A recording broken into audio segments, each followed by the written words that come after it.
My husband, Jack, made Andy remark after receiving his inheritance. I don't need a life with you anymore. I'm inheriting $5 million. I don't need you when I have that money. His cold words suggested the end of our marriage. After a long period of caregiving, I felt like a mere obstacle. But he doesn't know yet the significant secret associated with the $5 million inheritance. Mom, is it true that Grandpa is in a critical condition? I was taken aback by my daughter Sophie's unexpected question. Supposedly, the serious health problem of Ethan, who is Jack's father, was a secret between Jack and me. Did you get that information from your dad? The only one who might have told Sophie is Jack. Yes. And on a call from Dad, he told me to renounce Grandpa's inheritance.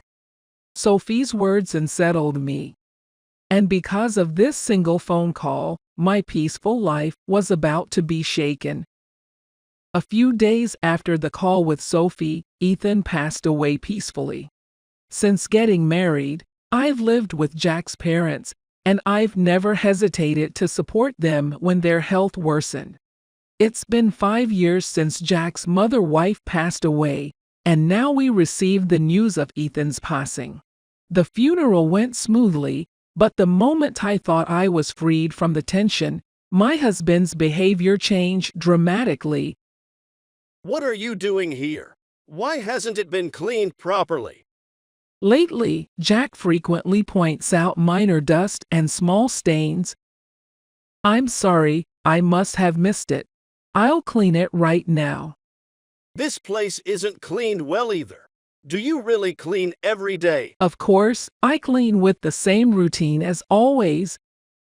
Even though I clean just as always, I can't understand why Jack is so angry. But it seemed the issue wasn't just about cleaning. Why are you serving this? I wish you'd pay more attention to the taste when you cook. It's hard when the dishes I put effort into are criticized one by one. Even the dishes he used to enjoy are now unappreciated. Is there something bothering you lately? I plucked up the courage to ask, but it seemed to worsen his mood. It's useless to deny it. To be honest, the food you make isn't good.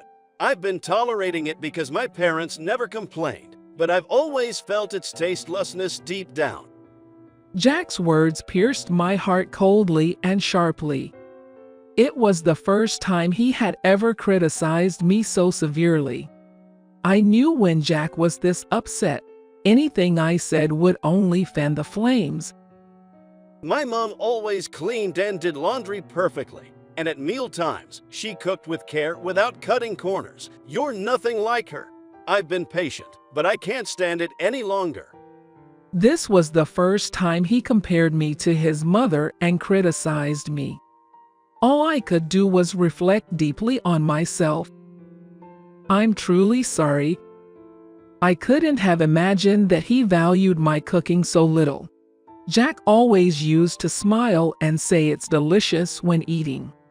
When we first got married and his mother gave me cooking advice, to think he has always found my cooking tasteless. Tears started to flow uncontrollably.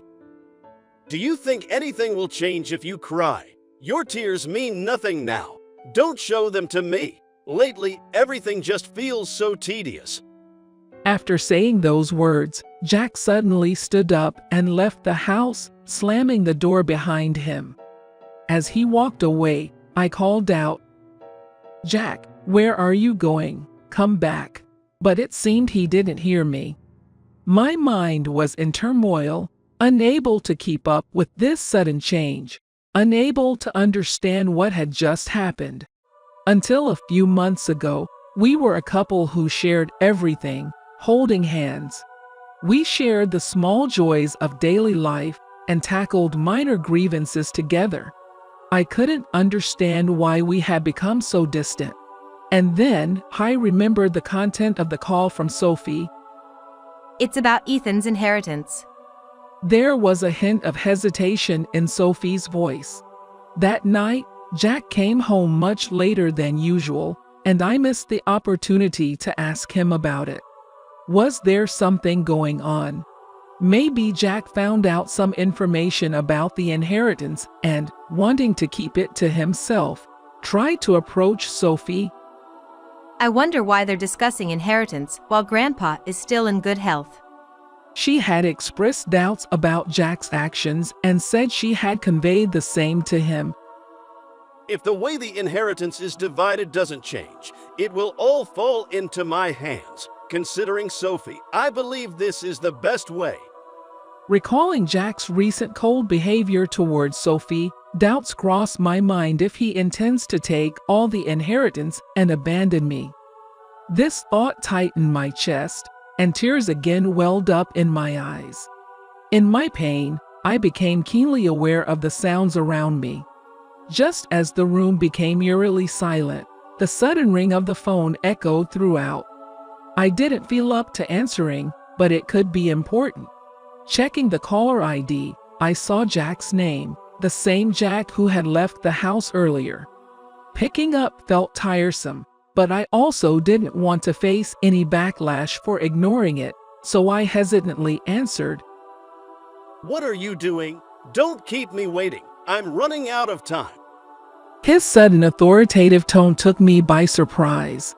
He was indeed stubborn at times, but he wasn't someone who would yell without a reason in the past. Shocked by his changed demeanor, I let out a slight sigh hoping he wouldn't notice. What's wrong? Is there a problem? I have something to talk about. I'll be home soon. Stay home and wait for me. Lately, his voice sounds unmistakably colder than before.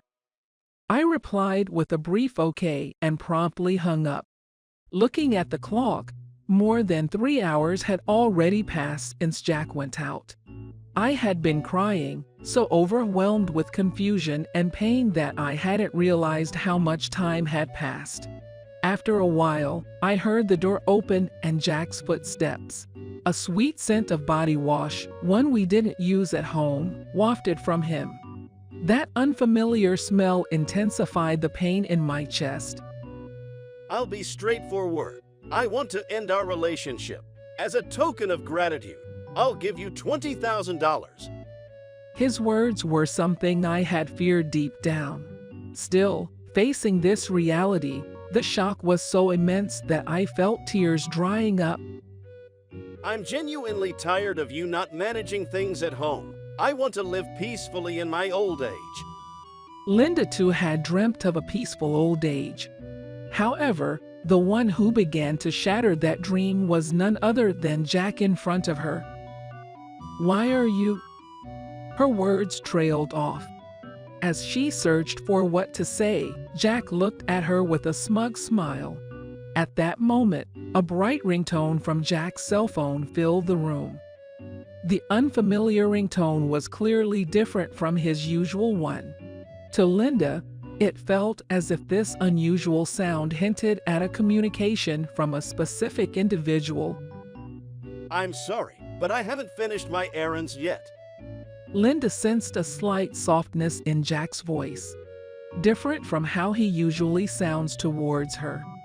It felt somewhat kinder and more intimate. Furthermore, the sweet scent of body wash in the room, the unique ringtone from earlier, and the changed tone of his voice, all these events hinted at something he might be hiding. I knew it. Linda whispered quietly so that Jack wouldn't hear. He had been too overt about his external affair.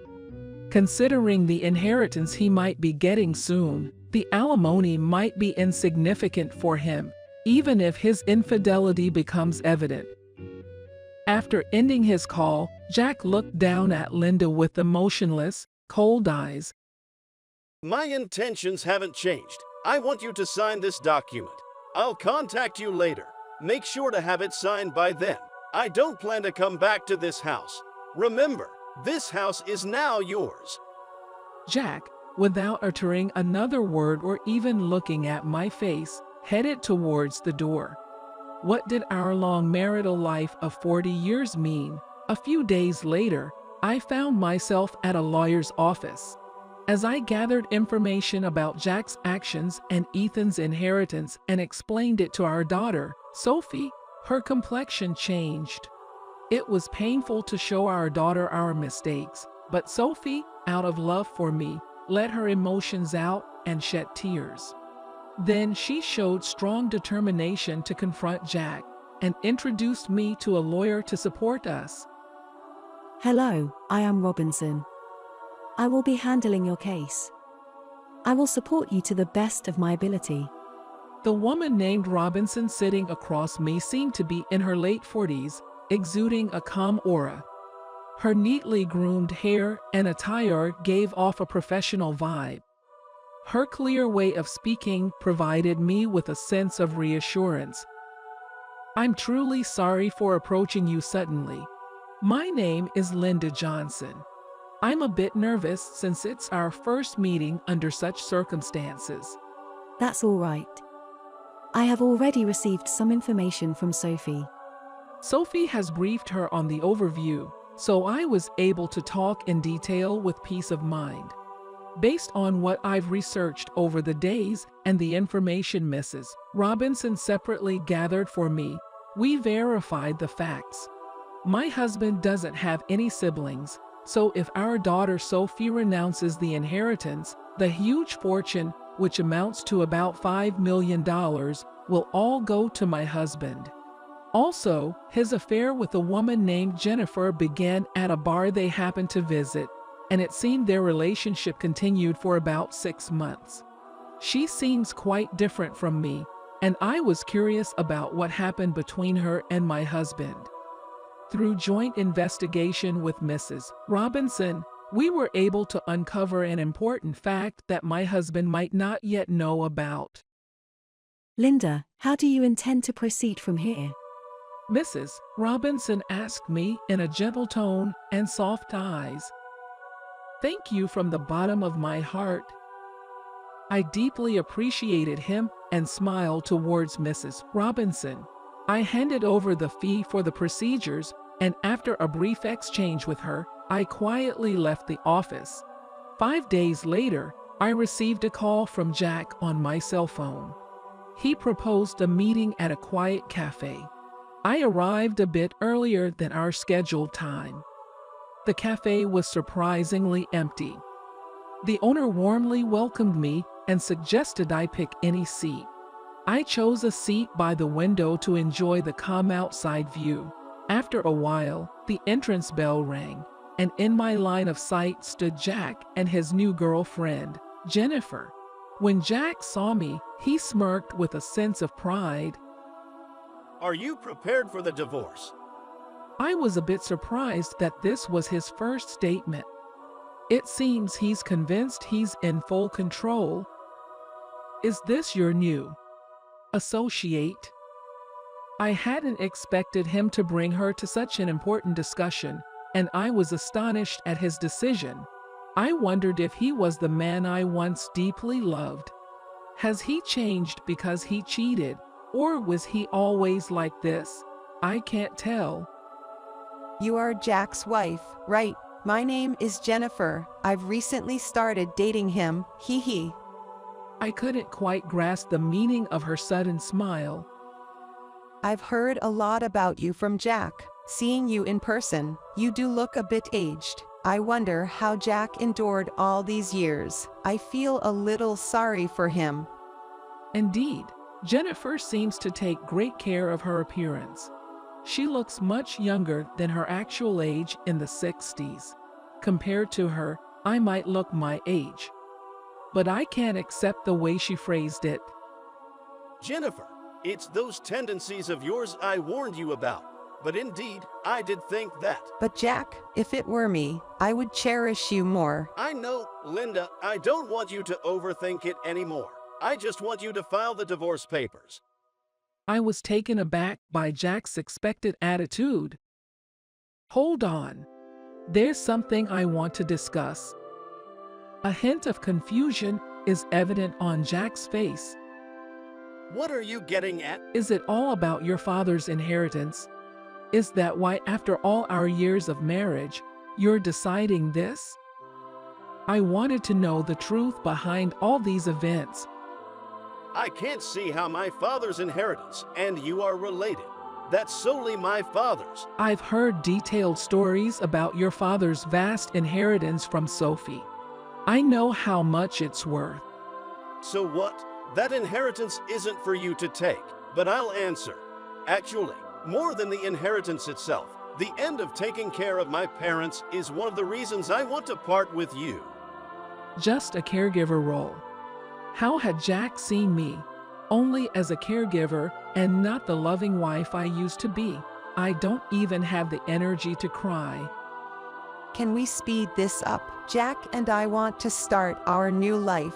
Besides, have you still not let go of Jack? Don't make me repeat myself. I'm not thinking of a new start with you. Now, I want you to file the divorce papers. Waves of emotion strike my heart.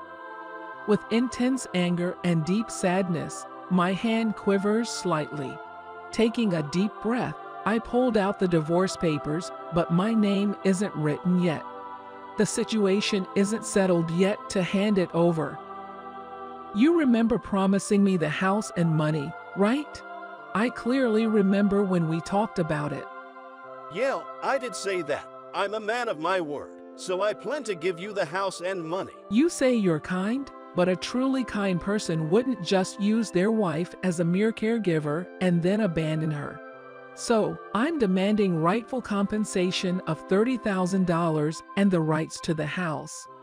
What? Compensation? When we talked about money, it was supposed to be $20,000. You always nitpick at the very end. Your attitude of trying to pay me the absolute minimum is so obvious. But the difference of $10,000 means a lot to me. So I think $30,000 as compensation is fair. Your girlfriend, it's Jennifer, right? I thought of claiming from her too, but in lieu of that, I want to settle for $30,000. And I intend to sign the divorce papers right here in front of you. Jennifer reacts unexpectedly first, commenting, About $30,000 should be fine, Jack. Pay it if you're satisfied with it. With Jennifer's statement, Jack finally accepted the alimony of $30,000. Now, we need Jack's signature on the land title change document Mrs. Robinson prepared and the notarized alimony agreement. Jack looked surprised by my preparations. Still, I calmly said, I have a life to continue too, and eased his suspicions. We took out our respective seals, lined up at the designated spot, and Jack smiled as if he anticipated something. So, Linda, will you sign the divorce papers right now? Understood. Here's the divorce paper. As I carefully wrote my name and firmly stamped it, Jack couldn't hold back his laughter and laughed out loud again. With this, you and I no longer have any relationship. Also, I have something to tell you. Actually, I'm set to inherit $5 million, so I didn't need someone like you anymore. Thanks for the divorce. What a foolish ex-wife you had, letting go so easily for just $30,000. It's surprising. Behind me, as I left, the loud laughter of Jack and Jennifer echoed. I hurriedly left and headed to the city hall. My only goal now is to complete this procedure as quickly as possible and sever ties with the two of them completely. They might be laughing happily now, but I wondered how long their happiness would last.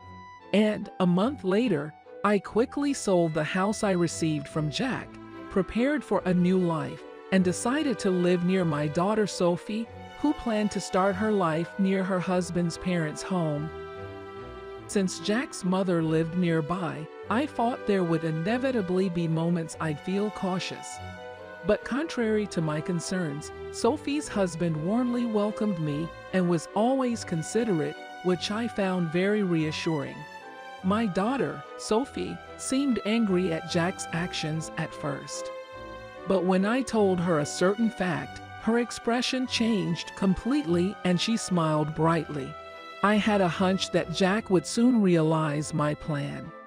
As proof, I deliberately didn't change my mobile number. The day that intuition became reality came sooner than I thought. From the afternoon, my mobile rang repeatedly. And sure enough, it was Jack. He called many times, but at first, I purposely didn't answer. After receiving repeated calls, I finally picked up. "Hello?" Why are you doing this? I couldn't hide my surprise. "What's the matter?" You called out of the blue, raising your voice. "What's the problem?" Where are you right now? I thought he might have visited the house we used to live in. But in reality, that house had already been sold, and a new tenant might have moved in, or it could have become an empty lot.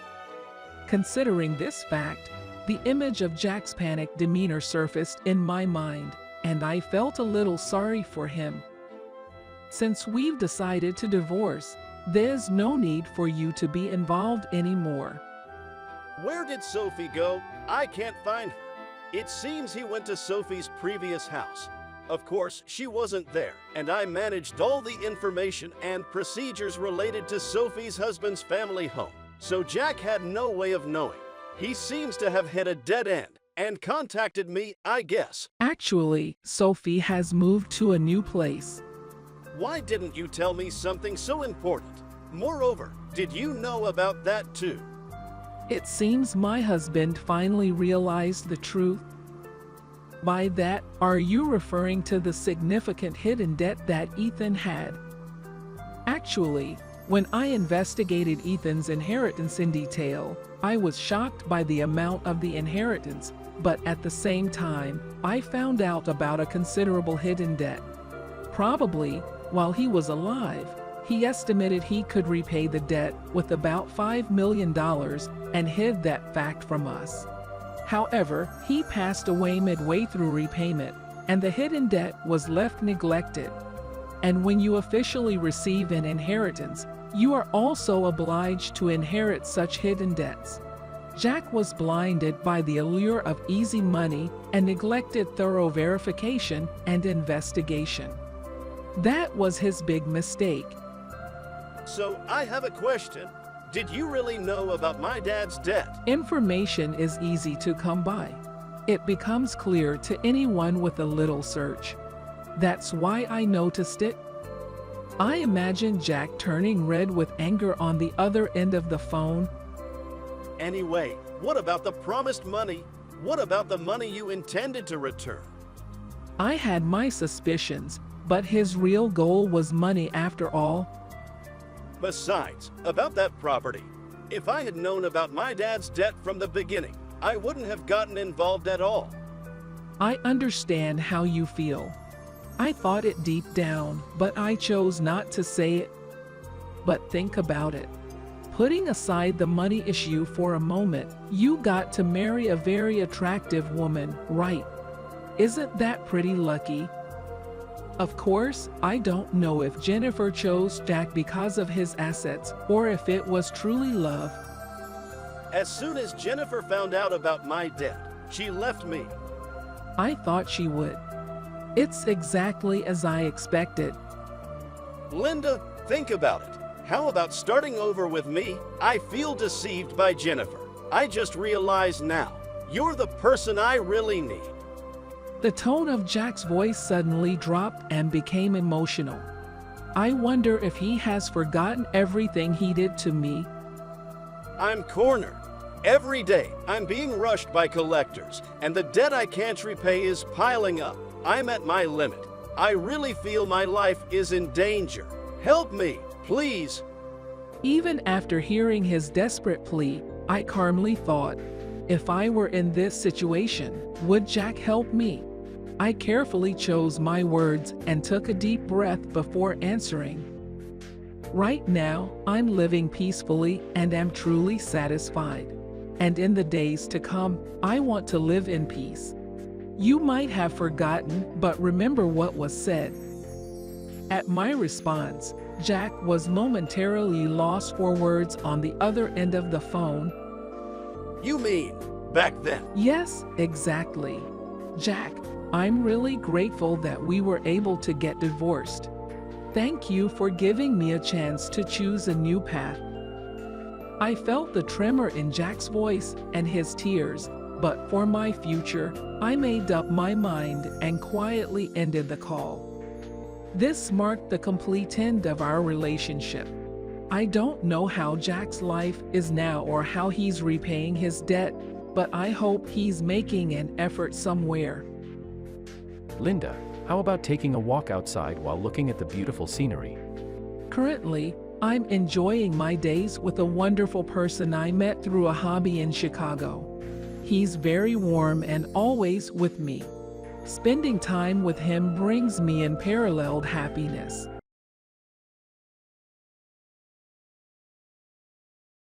I'm 55 years old, and my name is Brian. I am employed at a prestigious piano school. Having said that, I work 4 days a week as a part-time employee. You might wonder why, at my age, I work part-time. Let's put that tale off for now. When I was 3 years old, I played the piano for the first time. My mother once took me to a friend's house. In that house was a piano. After graduating from a music college, her buddy Susan started her own private piano school, which she briefly shut down after giving birth. When her child grew up, she had intended to reopen the school, but she gave up on the project for a variety of reasons. She then did what she really loved, which was to use her accreditation as a kindergarten teacher to accompany children's songs and activities. Susan would play well-known children's songs or music for exercising when I came to visit. Of course, I was ecstatic. Brian's excitement is uncommon. Did you realize how much he enjoyed music? Don't you play music at home? I certainly do. I even performed a variety of musical pieces for him while I was pregnant. Like what? The Four Seasons of Vivaldi. Or Mozart's, I guess. And something. Klein can music. You mean those are violin pieces? Maybe Brian just likes the sound of the piano. That's exactly correct. She really does have an ear for distinction, as one could expect from Susan. Brian also has a great sense of rhythm. Is it possible that he has perfect pitch? Not at all. You are aware of my husband's and my tone deafness. Their children do not inherit poor singing. You might want to test him when he gets older. I laughed with delight as I furiously danced to the beat, completely unaware of what they were saying. If he likes it this much, maybe I should have him take piano lessons. It is premature to do so. Just bring him to play at my house for the time being. Consequently, I began accompanying my mother to Susan's house virtually every week. I was exposed to a wide variety of music via Susan. She sang anything from Robot Anim theme songs to kid-friendly tunes. She would occasionally perform classical music by Bach, Beethoven, Chopin, or Debussy upon my mother's request. Each item seemed like magic coming from Susan's hands and was lovely and enjoyable. La Campanella by Liszt was my favorite. I would spin around to the beat because I adored its bouncing tones. You have such a flair for difficult music, Brian. The other day, Alan's concerto captivated you entirely. The piano solo in Alan's concerto is a tremendously challenging piece to play. One piano is used to play the concerto. It made my mind spin since it was so complicated, fast-paced, and intense. I felt as though Alan's concerto was twisting my brain with each note. The loudness leaking out was nearly deafening, and the complex finger movements felt like they would intertwine. It was exhilarating beyond description for my younger self. What is this? I thought, completely engrossed. I ended myself repeatedly viewing recordings of television performances because even Susan seemed to find the piece difficult. I couldn't help but be envious of the pianist who played those raging notes with such ease and composure. How is this person playing so easily? If they can do it, then so can I. What made me think that? Children have no fear. I shudder when I think back on my ambition's audacity. But it was this audacious resolve that led me to pursue a career in piano. My parents purchased a piano for me when I started primary school, and I began taking lessons. Susan was my teacher, of course. My classes were just 3 hours long every Saturday because she was preoccupied with work during the week. It wasn't practical for me to go every day. Her residence was too far away for me to go alone, and she had her own schedule. My mother could only take me on the weekends because she also worked part-time. To make up for it, I practiced at home every day. Fortunately, we lived in a detached house in the countryside with some distance from our neighbors. There was sound leakage, but since I mostly played in the evenings, no one ever complained. In fact, some neighbors even praised me. "Brian, did you start learning piano? You're so dedicated with your practice. It's impressive. It's fun hearing you get better day by day." Some people even said things like that, and I became a bit of a local celebrity. I thought, I've got to get even better so I can earn more praise. With those thoughts driving me, my passion for the piano only grew stronger. "Can you play that one next time? Liszt's La Campanella." When someone said that to me, I immediately replied, "That's impossible." I was happy to find someone who liked the same piece, but with my small elementary school hands, that piece was out of reach. I simply couldn't master it. It'll take at least 5 years. When asked if I'd be able to play it after 5 years, all I could do was hedge with, "Well, maybe." Still, I thought, one day I'll play it. I have to play it. And so, my obsession with the piano deepened. Through middle school and high school, it was piano, piano, piano. "Piano's so girly," some classmates would say, throwing misguided jeers my way. But I didn't let it bother me. "Your ignorance is embarrassing. Try educating yourself," I used to say, and end up making people upset. That wasn't right of me, and I regret it now. I aimed to attend a music university, but music schools are expensive compared to violin or flute. Piano costs are a bit more manageable, but serious training with a skilled professional still requires a significant investment.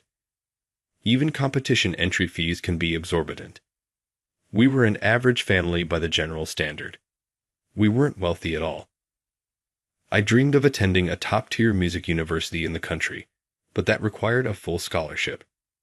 To earn that, I needed to place highly in major competitions. Without top-level achievements, the dream of a tuition-free scholarship would remain just that, a dream. So, I devoted myself to daily practice. Evening practice wasn't enough. I practiced in the mornings and at night too. By then, I was already skilled enough that no one minded the sound of the piano. If anything, people were happy to see my growth. "Brian, you've gotten so good. You're practically a professional pianist now." "Really? You've grown so much, I'm feeling old just thinking about it." "So when's your big debut?" Some people were surprisingly eager, and I remember signing about 3 autographs for them. Thanks to the support of my neighbors, I managed to win the gold prize in the country's largest piano competition. This secured my spot as a scholarship student. Once I entered university, my life became completely consumed by the piano. For someone who loved it as much as I did, it was a dream come true. However, even with tuition covered, there were still expenses for rent, food, and study materials. My parents covered the rent, and I received some allowance from them.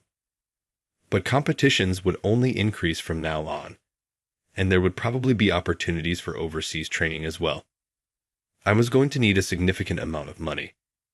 So, I found part-time jobs that wouldn't interfere with my piano practice. First, I started with customer service in the food and beverage industry. I worked as a server at a small, old cafe run by an elderly couple. This opportunity came at the recommendation of one of my professors. "Brian, you don't smile much. You spend so much time staring at the keys, but to truly perform well, you need to empathize with the composer and connect with their emotions. Music comes from within. You should work on expressing your emotions more. Why not try a part-time job where you can interact with people, like in customer service?" That's how I ended up at the cafe. It was close to campus, and many people in the music world frequented the place. So, I heard all kinds of fascinating stories. Over time, my network grew, my knowledge expanded, and I even started smiling more. One day, the owner said to me, "Brian, I know someone looking for a piano teacher for their child, a grade schooler. Would you be interested?" Honestly, I didn't feel ready. I was still a student myself, and the thought of teaching someone else felt daunting. But when I consulted my professor, he encouraged me. "Why not? You've won a gold prize in a national competition, and you're getting better at interacting with people. This is a great opportunity. Give it a try." With his support, I decided to teach piano to the elementary schooler. Once I started, I realized how incredibly difficult it was. "No, not like that. That's wrong. Why can't they get this?" Watching someone struggle to play was far more frustrating than I had anticipated. I quickly hit a wall in my teaching ability, and ultimately, I was asked to step down. I felt too ashamed to face the cafe owner or my professor. It happens. Playing and teaching are two entirely different skills. We're all still learning. Even so, I couldn't shake my frustration at my own shortcomings. Determined to improve, I quit my part-time job and threw myself into practicing piano even harder. Occasionally, I worked as a hired pianist in seedy bars, more for a change of pace than anything else.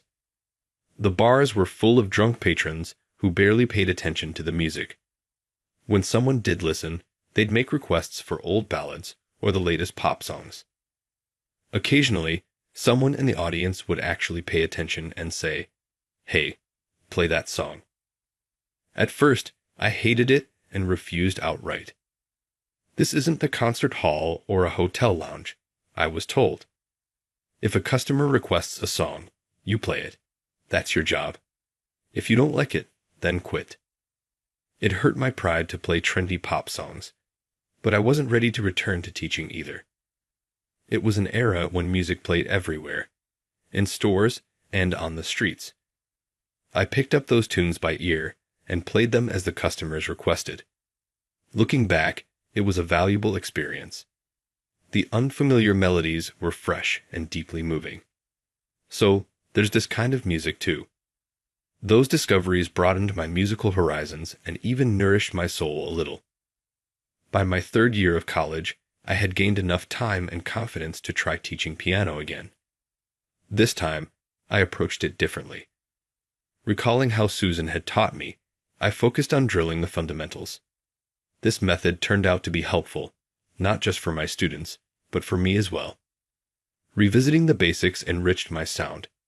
The fullness of tone I achieved confirmed that a solid foundation built in childhood truly makes a difference. Keep it up, future pianists of the world. With that sentiment in mind, I devoted myself to teaching. When a child felt like crying from frustration with practice, I'd play a piece from their favorite anthem to keep them interested. This approach became popular, and before I knew it, I was teaching piano to children from several families. After graduating from university, I looked overseas for my next step. A university professor who had heard my performance at a competition reached out to me. I threw myself into studying a foreign language, honing my piano skills, and finally made my way to my dream destination abroad. Hearing this story, some might think, what a brilliant career. Despite the ups and downs, here I am, 55 years old, working part-time. It's not exactly something to brag about. I currently work at a well-known, nationwide piano school. This school both hosts an impressive roster of instructors, many of whom are award winners from prestigious competitions, and the standard of teaching is exceptionally high. The average age of the instructors is around their mid-30s. I haven't entered competitions in the past few years, but I still keep up with the latest information. The instructors here are all top-level pianists, many with high rankings in major competitions. The students are lucky to be taught by such talent. Of course, having a staff of such renown means tuition isn't cheap. Still, given the school's reputation and location, it attracts many affluent families. Some students even request specific instructors by name. Many instructors are also active performers, often unavailable for lessons due to concert tours. As a result, the school is always hiring to fill gaps. This year, a new employee joined us, a graduate from an elite national music university. Her name is Emily, and I heard she graduated at the top of her class from the leading national music university. I had once given up on what a reliable and promising newcomer we have. She's close in age to the kids, and she'll likely share insights into the latest trends in piano education. Naturally, I had high hopes for her, but those hopes were crushed the moment we met. As soon as she saw me, she said, "Are you the janitor? There's some trash over there. No hello. No nice to meet you." Why the commanding tone right out of the gate? Is this how young people act these days? I am thoroughly confused. No, I'm one of the instructors here. My name is Brian. Nice to meet you. What an instructor. How old are you? The interrogation began. I'm 55. Why? 55? What era did you graduate from? And by the way, your photo wasn't in the school brochure. She must have been referring to the brochure that introduces the school and its staff. Seriously, I'm introducing myself here, and she's just ignoring me. I'm part-time, so my photo isn't included in the brochure. Part-time at 55. That's ridiculous. Ridiculous or not, I'm standing right here, aren't I? Do you even know where you are? This is the premier piano school every music student dreams of, and you're part-time at 55. Aren't you embarrassed? Why should I be embarrassed? Her logic made no sense to me. You are Emily, right? Perhaps you could try speaking more calmly and respectfully when addressing others. And why should I listen to an old man like you? Mind your own business. Don't talk to me. She might not want to talk to me, but I still had to hand over responsibilities to her as part of her onboarding process. After all, Emily was hired as my replacement, but could she really handle the role? Emily is incredibly talented. She was a rising star as a pianist, destined for greatness. For some reason, she chose to work here. Take good care of her. Despite his confidence, I wasn't so sure. No matter how skilled she was at playing, this was a piano school. The students were children. Could she handle teaching them? I felt uneasy, but when it's an order from the director, you have no choice but to comply. Emily, you'll be taking over my students.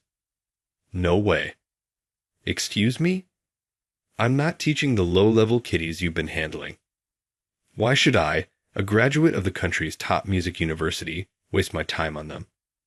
It was as if a child was criticizing other children. Was this projection from a similar mental maturity? Could it be that Mr. Harrison's judgment is starting to waver? I can't help but feel a tinge of unease. Those kiddies are your students now. Teach them the basics of piano. You want me to teach the basics? Me, who swept through countless competitions.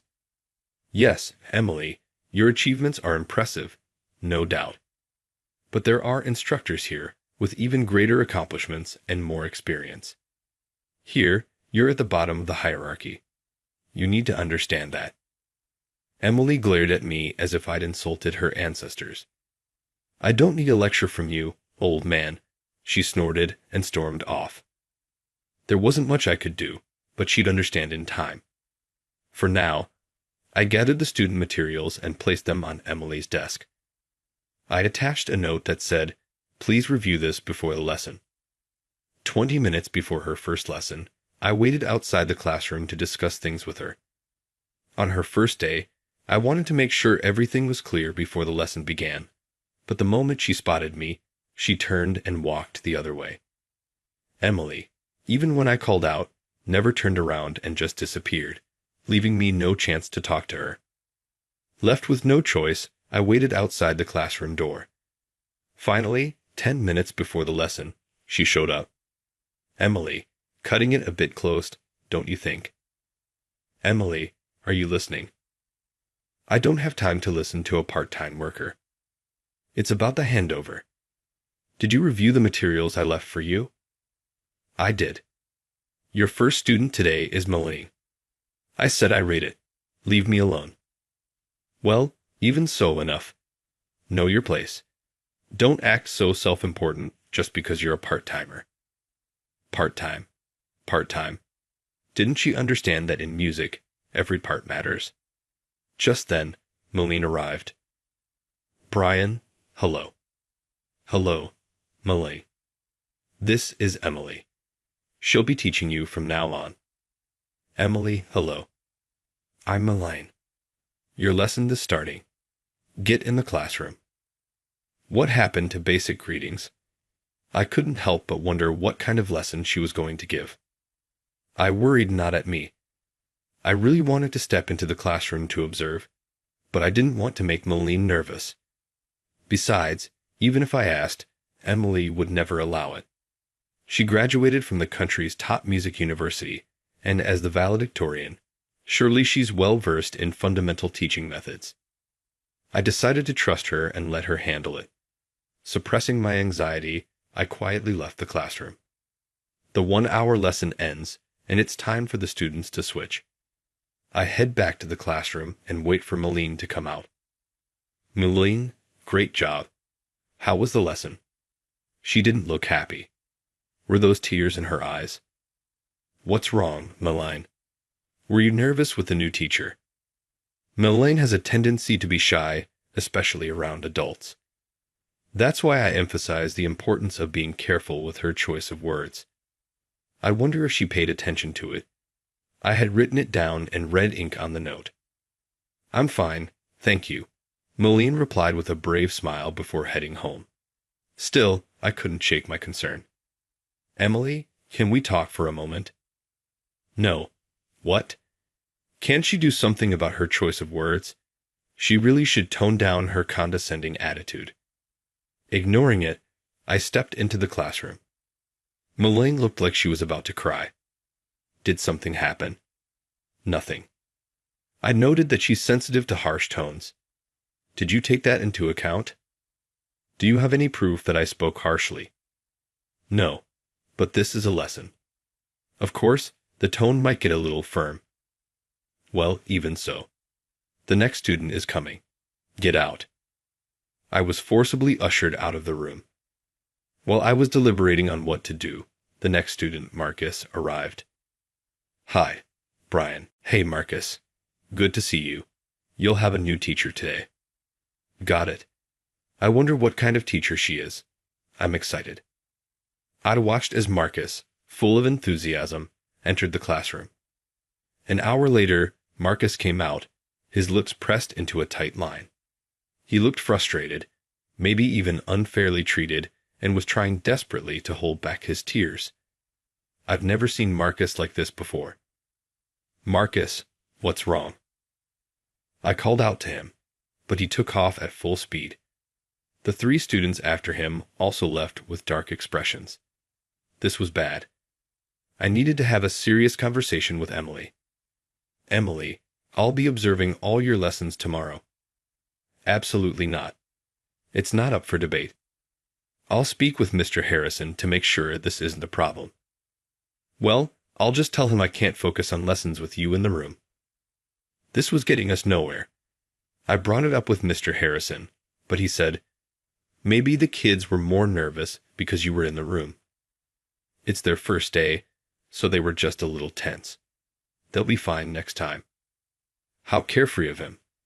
Since Mr. Harrison said that, there's nothing more I can do. Whatever happens, don't say I didn't warn you. I gave a proper warning after all. And just as I feared, more and more kids stopped coming to lessons. My child hasn't wanted to go to lessons. They used to love the piano and always looked forward to it. I don't think the new teacher is a good fit.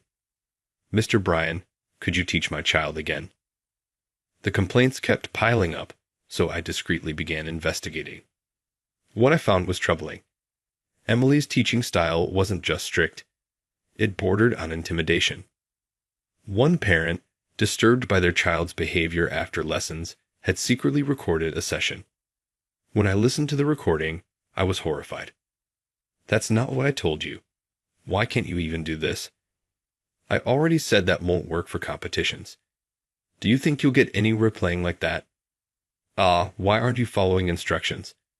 Do you think you'll ever make it as a professional this way? This wasn't teaching. It was berating. Many piano students are sensitive by nature. This kind of approach could crush their spirits. The soundproof classrooms meant no one outside could hear what was happening, so no one realized how she was conducting her lessons. But ignorance wasn't an excuse. This was a failure on my part as well. Still, as much as I wanted to step in, I was no longer in a position to teach. Emily needed to adapt and succeed in her role, but any attempt to talk to her was met with outright rejection. I don't need advice from a part-timer. Frustrated, I turned to Mr. Harrison again. Mr. Harrison, could you please talk to her? She won't listen to me. She told me you didn't provide a proper handover, and that's why she's struggling. Excuse me? I put together a proper set of materials for the handover, complete with a memo containing my personal observations. It detailed who each student is and what they excel at. I even included notes on their finger technique habits and recommended practice methods.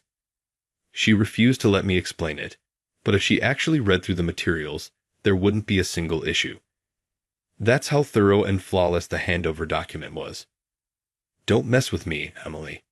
Don't lie. Did you actually read the handover materials I provided? Yes, I read them. Then why are your lessons the way they are? I have my own way of teaching. Stop interfering. Some students are here to compete and win prizes, but others are here simply because they love the piano and want to enjoy playing. Adjust your teaching to suit their goals. I am adjusting. Then why are so many students leaving your lessons looking upset or on the verge of tears? How should I know? Maybe they just don't have the grit.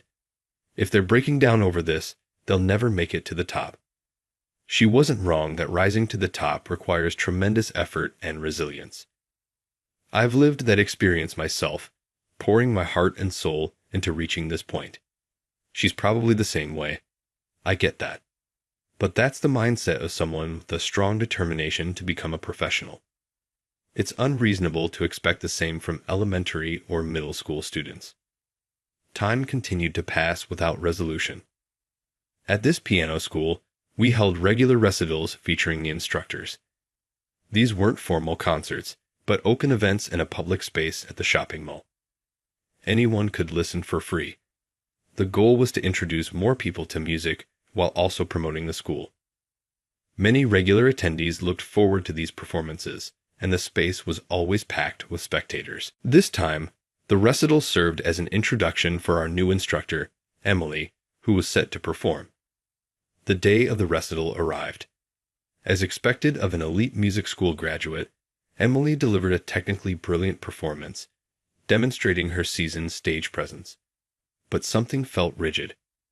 Her playing lacked warmth, roundness in the notes that would have made her performance truly captivating. It was a shame. Her style was precise, befitting someone of her caliber, but it felt overly mechanical, almost clinical. The music adhered strictly to the score, but it lacked the interpretative nuance that breathes life into a piece. If it were me, I'd play it this way, I thought to myself. As her performance ended, I noticed something odd. Wait, there were supposed to be 2 more pieces in her set. Why was she stopping now? Puzzled, I watched as she turned to the audience and said something shocking. Next, we have a performance by my esteemed senior, Brian. What? What was she talking about? I wasn't scheduled to perform. What was this woman doing? Emily stepped off the stage and walked toward me with a smile full of sarcasm. Aren't you an instructor too? Even if only part-time, I thought I'd give you the chance to stand on such a grand stage. After all, you probably never get this kind of opportunity. Go ahead, show us what you've got. Unbelievably, Emily forced me to play the piano. She probably thinks I'm only capable of playing simple parts due to my lack of skill. She's clearly trying to humiliate me in front of an audience. I have my pride too. If she wanted a show, I'd give her one. Fine. I'll play something. Watch closely, Emily. With that, I decided to play seriously, throwing my heart and soul into it. The piece, Liszt's Legend, one of my all-time favorites. I took a deep breath, straightened my posture, and placed my fingers on the keys. Softly, delicately, I began. My fingers danced lightly across the keyboard, building momentum with rhythmic elegance, gradually picking up speed. My fingers darted busily across the keys. The lively rhythm was wonderfully satisfying. The audience let out an impressed, "Oh." It seemed everyone was beginning to be enchanted by my tone. When I glanced at Emily from the corner of my eye, I almost burst out laughing. What kind of face is that? Her jaw's about to drop off.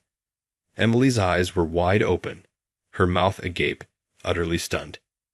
Getting more amused, I proceeded to perform a slangy, a piece so challenging that Alaki Arf himself lamented it was beyond his own ability to play. Even a piece demanding such extraordinary technique became a boundless realm of freedom in my hands. My mind drifted to the Caucasus as I became fully immersed in the cascading sounds flowing from the keyboard. F2. This piece always drains me, but before I could catch my breath, the room erupted into thunderous applause. The audience rose to their feet, giving me a standing ovation.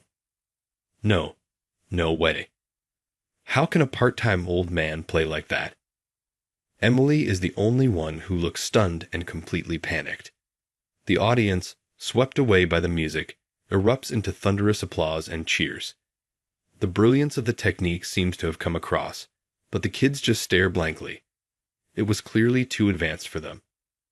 Composing myself, I started playing the theme song from a recent mega-hit anime, a song loved by people of all ages. It instantly captivated everyone in the room. I followed it with the movie version's theme song, finished my performance, and stepped off the stage. That was amazing. They played that song. I know it. Yeah, they were so good. The audience, still smiling, left the venue while exchanging such conversations. Seeing their happy faces, I couldn't help but smile. Music truly is wonderful. The piano is such a beautiful instrument. Why? How can a part-time old man play such difficult pieces? Still stunned, Emily listened as I revealed the secret. After graduating from university, I enrolled at the Royal Academy of Music. Not because I had a specific teacher I wanted to study under, honestly. It was just because it sounded prestigious. Almost immediately, I regretted my decision. The academy was overflowing with geniuses, and to stand out required relentless, grueling effort. Over the years, I developed respectable technical skills and even placed in renowned international competitions.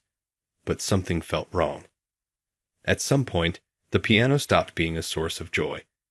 It became a mere tool for climbing the ladder of success. How could such music evoke genuine emotion? My sound grew dull, losing its warmth. I became nothing more than a mechanical piano player, hitting the right notes but lacking any soul. I continued. Inevitably, I faced failure. Though I had turned professional, audiences quickly grew bored of my uninspired performances, and I faded into obscurity. At my lowest point, when I thought I'd lost everything, Mr. Harrison reached out to me. "Brian, you need to find joy in music again. Children's music is wonderful. It's pure without pretension or vanity, just the simple, genuine love for sound. Why don't you come work with us?" Initially, I saw it as nothing more than a way to make some pocket money, but as I taught, I remembered something important. Music is supposed to be fun. Piano was supposed to bring joy. Sure, building a foundation can be tough, but beyond that lies delight and ecstasy. What does it matter if you can play difficult pieces? Technical mastery alone won't move hearts. The children are simply enjoying the music they love. Their finger movements and sight reading are all over the place, but their eyes shine and their whole bodies are filled with joy. Yes, this is it, just enjoying the sound purely and simply. That's what music is all about. When I realized this, teaching children became a source of immense joy. In hindsight, I had taken quite a roundabout journey to get here. For students aiming to win competitions, yes, structured and disciplined playing is necessary. But for those who simply love piano and want to enjoy it, we should let them play freely. Forcing rigid methods on them and making them hate piano would defeat the purpose. Our job is to nurture their love for music and help them discover their own unique sound. That's what I believe we should be doing. Hearing this, Emily broke down in tears because no one had ever said that to her before.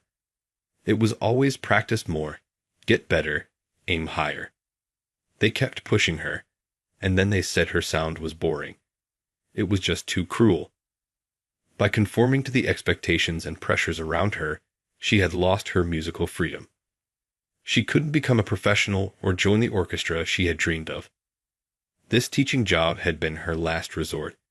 She was another victim of misguided instruction. Then you understand, don't you? What you're doing now is exactly what you hated being done to you. Emily nodded, tears streaming down her face. Then let's change that. Why not guide the children to do what you always wanted to do yourself? You could be the one to help them find joy in music. I know you can do it. I understand. Emily nodded sincerely, finally letting her guard down. I had chosen to work part-time so I could teach in a way that didn't conform to rigid manuals. I wanted to focus on individual needs and foster a personal connection with each student. Next month, I'll be taking over as the school's director. This means I'll no longer be able to teach private lessons. I explained this to Emily clearly. When I become the director, I plan to give our lessons more flexibility. Instead of students saying, I improved my technique because of the school, I want them to say, I loved coming here. I fell even more in love with the piano. That's the kind of environment I want to create. Will you help me? Are you sure you want me, after all the times I mocked you and called you a part-time old man? True, that was tough to hear, but now you understand, right? Yes. Then that's all that matters. Let's leave the past behind and focus on moving forward. Speaking of which, can we discuss tomorrow's lesson plans? Yes, please. The more someone understands pain and suffering, the kinder they can become. That's what I believe. Emily had likely built walls around herself to avoid further hurt. I don't want to be mocked. That determination had led to her arrogance. But who hasn't gone through such a phase? I've been there myself and suffered the consequences, so I understand it well. Emily, in a way, was still a child. Someone who needed a guiding hand to help her find her footing. I have 55 years of knowledge and experience. I'll share it all with her, sparing nothing. One day, I'm certain Emily will become one of the finest instructors the school has ever seen. Together, as two imperfect individuals supporting each other, I hope we can help our students achieve their big dreams.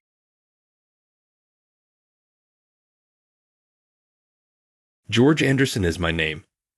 The Anderson clan is led by myself.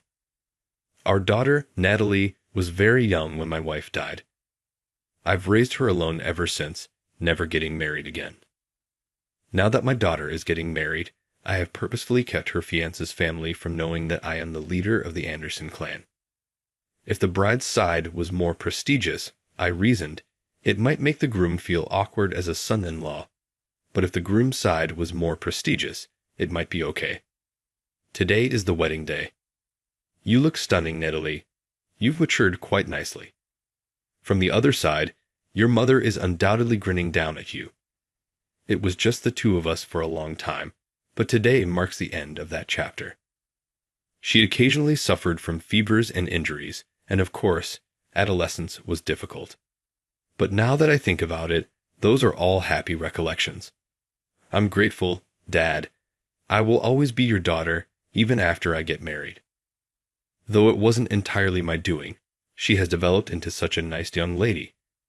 Where I failed, many of my men filled the void. I'm sorry for making you carry the burden of being the daughter of a mob. That's not the case at all. Even as a mob, Dad, I still adore you. In addition, I ultimately decided on a member of the mob. She is correct. I would have liked it if she had married someone from a normal life, but Natalie's choice is the son of the Johnson clan's chief. Samuel, her fiancé, is a mob member, of course. I accepted their marriage because I couldn't really argue with it because I'm in this life myself. Dad, the reception is about to start. Oh, I see. I'm going to the location right now. Okay. I'm grateful, Dad. After saying that, Natalie gave me a little wave. Our young daughter has matured greatly. I always assumed she would be my child, but she grew up and became an adult. It's peculiar. Even though I should be happy, I can't help but feel a little alone. Hannah, I wish you were here to celebrate with me. Hannah was my late wife. Last night, I spoke to her at the altar, but no matter how much I spoke, I knew she wouldn't answer. I had to suffer the seclusion on my own. The staff helped me find a seat among the family members as soon as I walked into the reception hall. But even I was hesitant to sit when I noticed the name tag on the seat. This was the name tag. Thug Dad. What is this? Even just my name would have been acceptable, and I could understand father or parent. But Thug Dad? What on earth might that mean? I glanced around the room and saw the Johnson clan leader staring at me. In addition, he was observing me with a sly smile.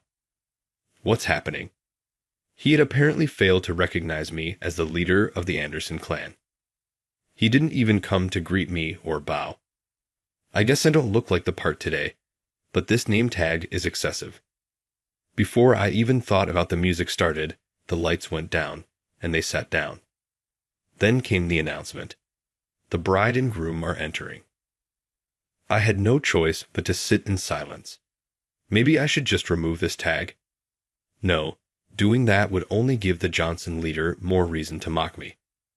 Besides, if I get angry over something like this, Natalie will be the one who suffers. I stayed quiet and simply watched my daughter's entrance.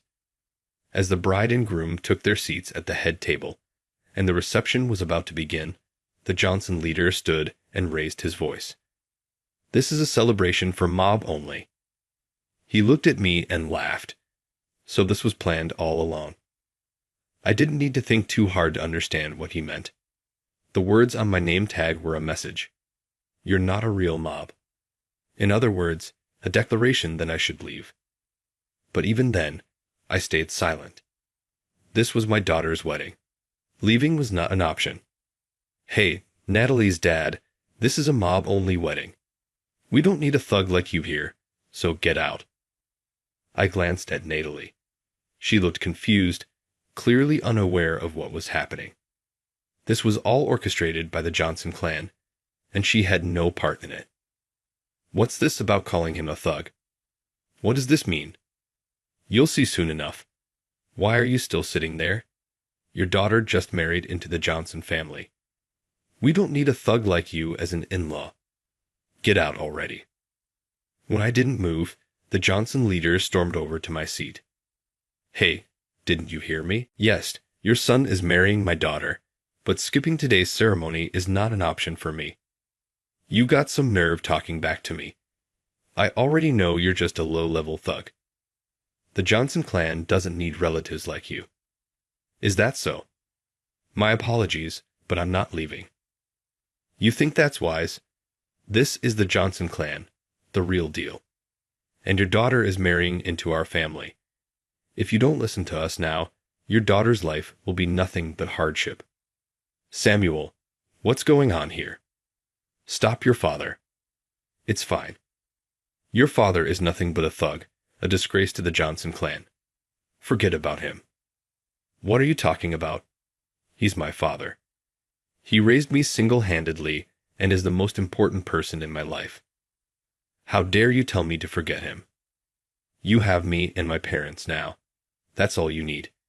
Just listen to us from now on. You promised to treat my father with respect.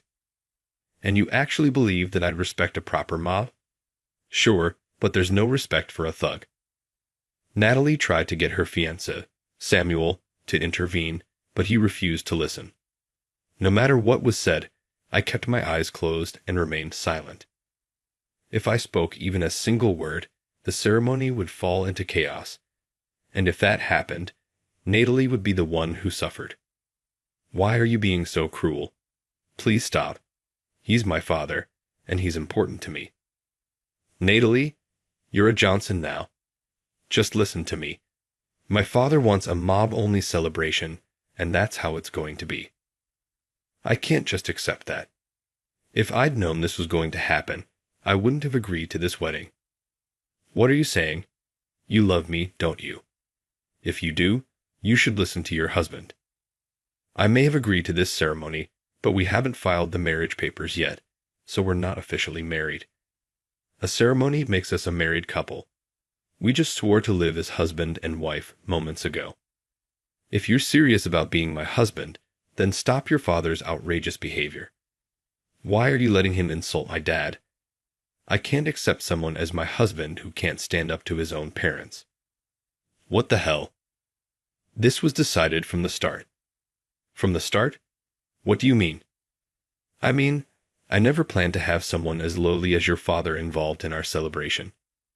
Just having him at this reception is unacceptable to me. And going forward, I'll never recognize your father as part of my family. My parents are the only family we'll ever need. How can you say something like that? Just as I noticed a change in Natalie's expression, she stood up from her seat and stepped down from the head table. Natalie, what's wrong? Dad, let's go home. Go home. But the reception is still happening. It's fine. I had no idea these people were like this. There's no way I can stay with people who act like this and think it's okay. If they can't respect my father, there's no way I could ever respect theirs. I'm sorry. Don't apologize, guys. Dad, you've done nothing wrong. Samuel is the one at fault here. Natalie, get back here. The reception isn't over. I'm not going back. This marriage is over. We already had the wedding ceremony. That's all we've done. And now I know what kind of person you are. If we'd already registered the marriage, getting out of it would have been a nightmare. Thanks for showing your true colors at the reception. With that, Natalie grabbed my name tag, slammed it onto the floor, and stomped on it. Let's go, Dad. Despite having dreamed of this day, my daughter's decisiveness was impressive. I stood up and began walking with her toward the exit.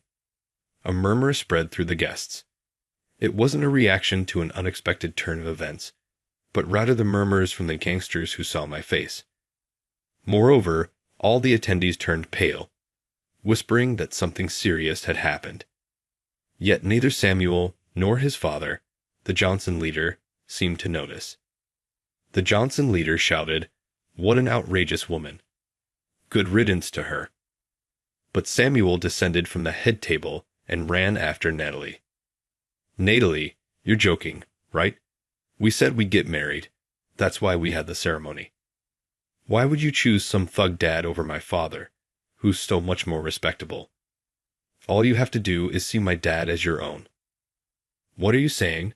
Who are you calling a thug? Don't mess with me. The Johnson plan isn't even that big, yet you act so high and mighty. I kept quiet because I thought I loved you, but in the end, you're just part of the Anderson clan's umbrella. Even if we are a branch, now we're going to grow bigger. Once I'm the leader, you'll be the wife of a boss. So what? I don't care about that at all.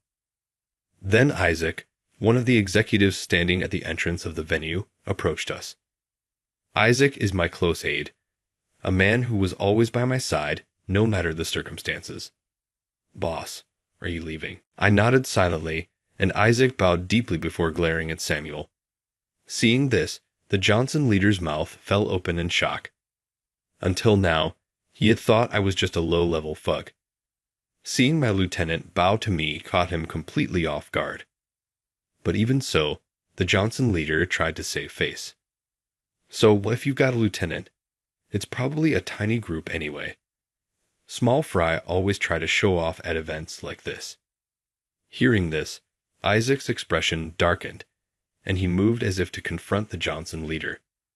However, it was clear that allowing it would cause Isaac's anger to explode. I tried to stop Isaac and leave the venue, but at that moment, Samuel shouted, "If you walk out now, it's over.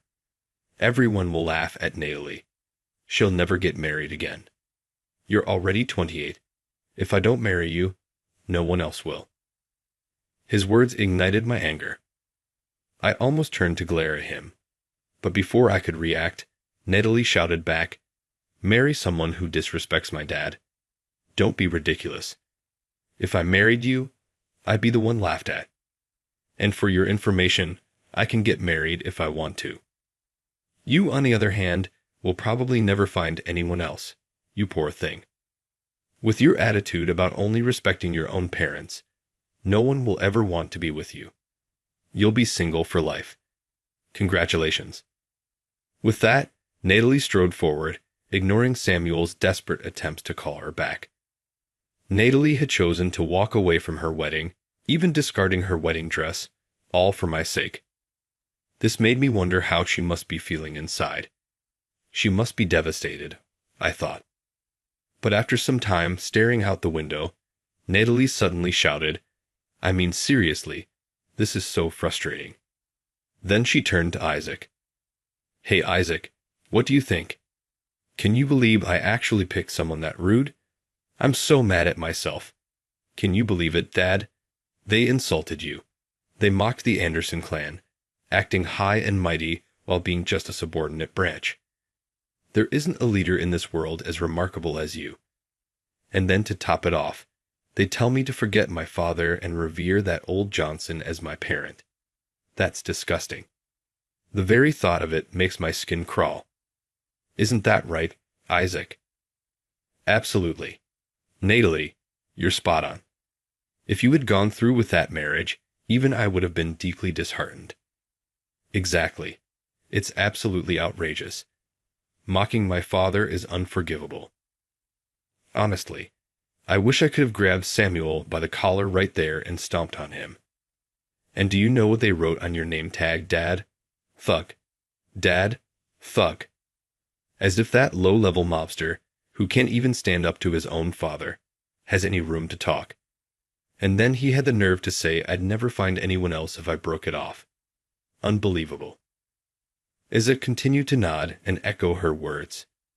"Indeed, Natalie, you're absolutely right." Meanwhile, back at the reception hall, chaos had erupted.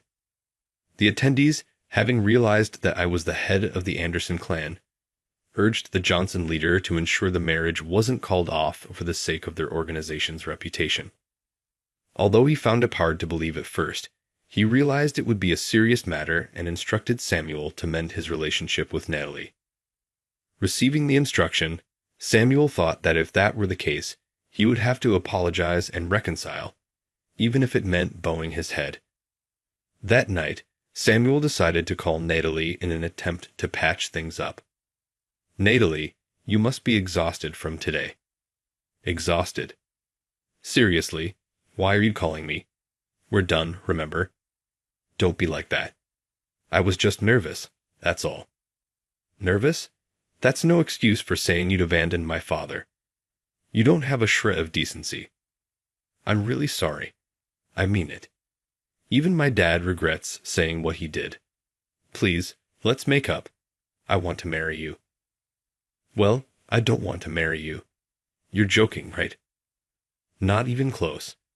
By the way, is it true? Is your dad really the head of the Anderson clan?" "That's right." "Why didn't you tell me? If I'd known, none of this would have happened." "Because my father didn't want to hurt your pride. He thought you wouldn't want to marry someone from a more prominent family." "Oh, that's what it was. If you think it's so intimidating, maybe you shouldn't have wanted to marry me in the first place." "No, that's not it.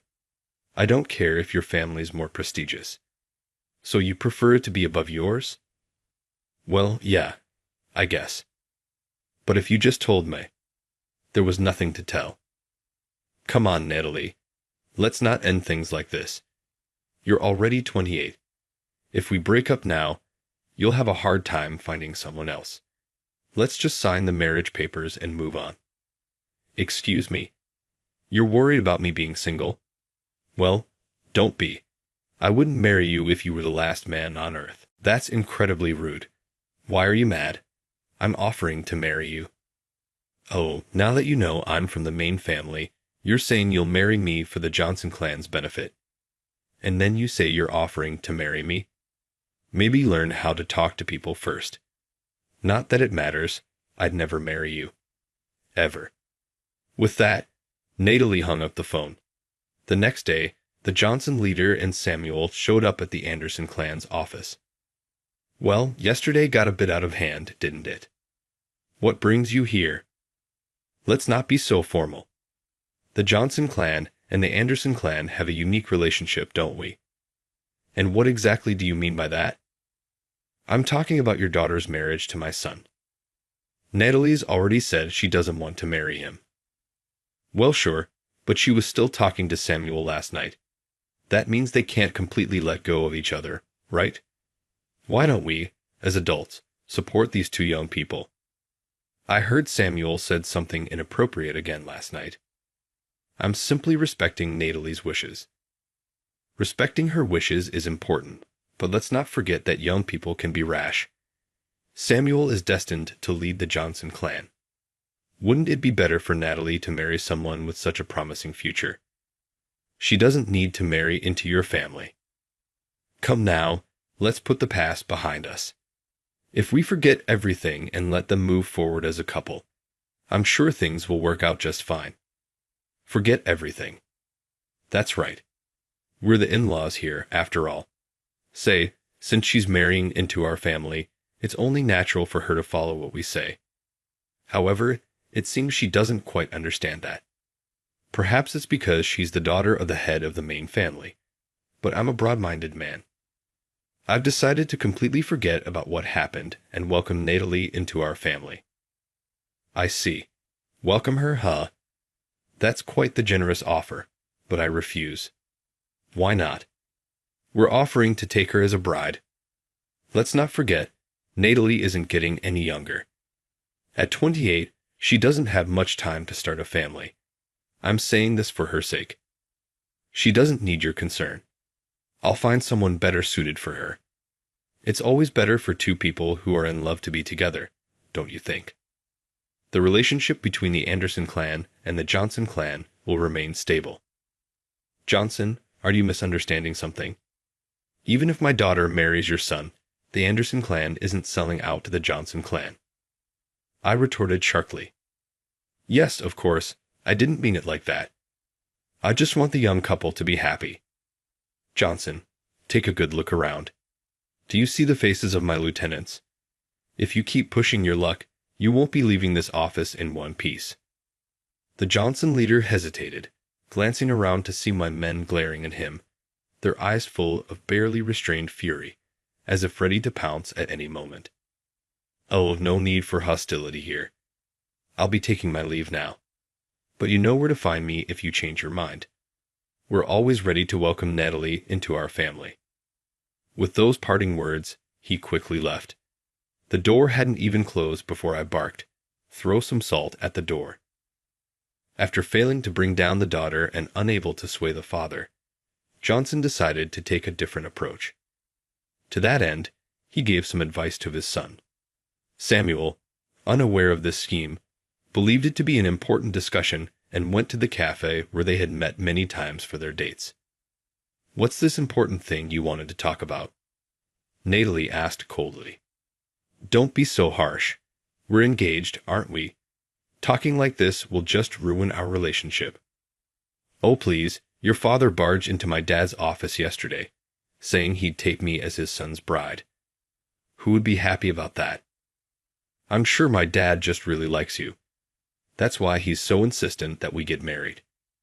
Let's make up, Natalie, for his sake. Think of it as being a good daughter-in-law. A good daughter-in-law, that's for your parents' sake, not mine. My father doesn't want any of this." "Of course he does. Your dad must want us to marry. After all, you're almost past the age for marriage. 28 isn't old, and I'd rather take my time and avoid regret than rush into a mistake. Sure, but we've been in love for so long. We've shared so much, haven't we? It's disgusting to think about now. Honestly, it was all a mistake. You're saying being with me was a mistake. That's exactly what I'm saying. The wedding reception made that clear. So, is that your important talk? If so, we're done here. No, it's not just that. I brought this. Samuel pulled out a marriage registration form. Sign it. What? Why would I do that? Look, if you won't agree willingly, I'll have to force you. I can't let you back out of this marriage. Why are you so obsessed with this? I've already told you I'm not marrying you. Do you know how much we spent on the wedding reception? You're wasting all that money. Then bill my father. He'll handle it however he sees fit. That's not the point. Marriage would solve everything. Breaking up solves everything too. No marriage needed. Why are you being so stubborn? Isn't it obvious? You disrespected my father. You mocked him, writing Thug Dad on his name tag and telling me to call your inferior father mine.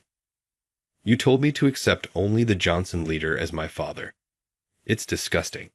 That's why I'm saying no. So you really won't marry me? That's right. I won't. Then I've got no choice. I'll force you to sign. Forcing me? Yeah, my dad said to do whatever it takes. Once you sign, the marriage is legal. I won't do it. I wouldn't marry you even if you were the last man on earth. Shut up. Marriage means obeying your husband, and I'm offering to marry you. So just sign already.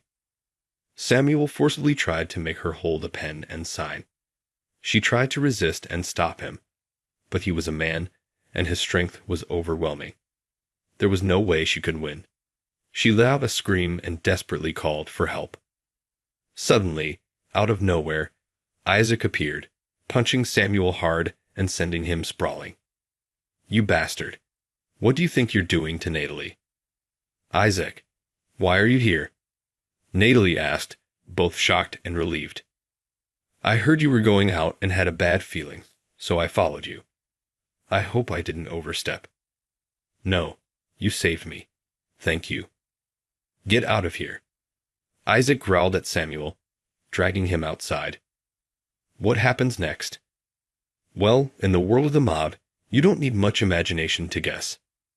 Natalie, quick on her feet, immediately grabbed her phone and called both me and the Johnson leader, asking us to come as soon as possible. When she stepped outside, she found exactly what she expected. Isaac was beating Samuel to a pulp. Please stop. There's no need to hit me so much, Samuel pleaded. Shut up. If you don't want to get hit me back. I can't. Samuel, overwhelmed with fear, had wet himself. His pants were soaked, a clear sign of his humiliation. Pathetic, Natalie muttered. You talk so big, but you're absolutely worthless. I'm so glad I didn't marry someone like you. Samuel, now sobbing, begged for mercy. Please forgive me. I was just doing what my dad told me. If you keep this up, my face will be ruined. I don't care what happens to your face. Samuel was on his knees, crying and pleading desperately. At that moment, I arrived with Johnson. What the hell is going on here? This guy called me out and tried to force me to sign the marriage registration. Luckily, Isaac showed up and stopped him. I see. So, John, care to explain what this is all about? Well, I have no idea. My son must have done this on his own. That's a lie. You told me to force her to sign, you idiot. Don't say unnecessary things. Enough of this. I'm not giving my daughter to the likes of you. The Johnson clan is finished. Wait, boss. Please. Anything but that. You can't disband us. Oh, so you don't want to disband? Of course not. Then here's what you'll do. Pay compensation for what your son tried to do to my daughter. Compensation. All right, if money will settle this, how much do you want? 10 million. 10 million? That's outrageous. It's not outrageous at all. 1 or 2 million would be easy for the Johnson clan, but 10 million, that's a challenge. And that's why it's 10 million. That's impossible. We can't afford that. Then you'll disband. All right, fine. We'll pay it somehow. Pay it now. That's impossible. Then borrow it. Isn't that what loan sharks are for? Fine, Samuel. This is your mess. You'll borrow the 10 million and repay it. That's ridiculous. Dad, I was just doing what you told me. Why do I have to pay for it? Because I'm the leader, and I can't leave the clan's business. Stop with the family bickering. Both of you are responsible for this mess. Split it. 5 million each. Borrow it and pay it back together. This is absurd, Johnson groaned. I've already called the loan shark to take you two to the survival game. Survival game. That's deadly. You tried to ruin my daughter's life. This is the least you deserve. Shortly after, the loan shark arrived and escorted them to their fate. Samuel, pathetic as ever, cried the entire way. Watching them leave, Natalie muttered, I'm so glad I didn't marry him. You're absolutely right, Natalie. But you really need to improve your taste in men, or this could happen again. True, but honestly, being 28 as a woman is stressful. If I wait too long, I'll risk a late pregnancy. I started feeling the pressure at 25, and now at 28, it's even worse. There's no need to rush. You're beautiful, kind, and thoughtful. The person will come along. Wait, you think I'm beautiful? Of course. And kind? Absolutely. You're a wonderful person and the best daughter any father could ask for. I guarantee it. In that case, Isaac, why don't you marry me? Wait, are you serious? Of course I am. What do you think, Dad? Love is the best foundation for a relationship. And yet, Natalie had suddenly proposed such a bold idea. If it's Isaac, I have no complaints. Isaac initially looked troubled, but he didn't seem entirely displeased. After about a year of dating, they safely became a married couple and are now living with me. To top it off, we're expecting a grandchild next year, which is truly a blessing.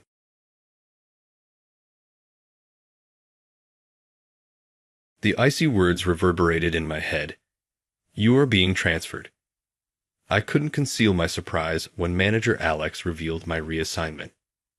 The store was situated on a secluded island far from the metropolis. There were rumors among the staff that being sent there was equivalent to getting demoted. This choice is final. Bring any grievances you may have to headquarters. Alex's harsh statements made it impossible for me to argue.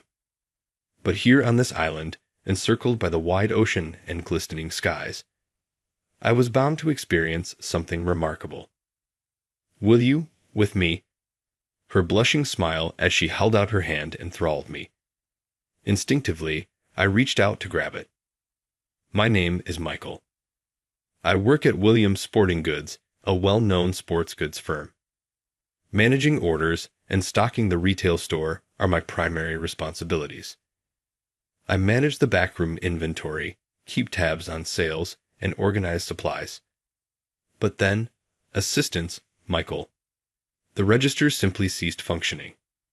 Could you please solve this? One of my teammates pointed out a broken register.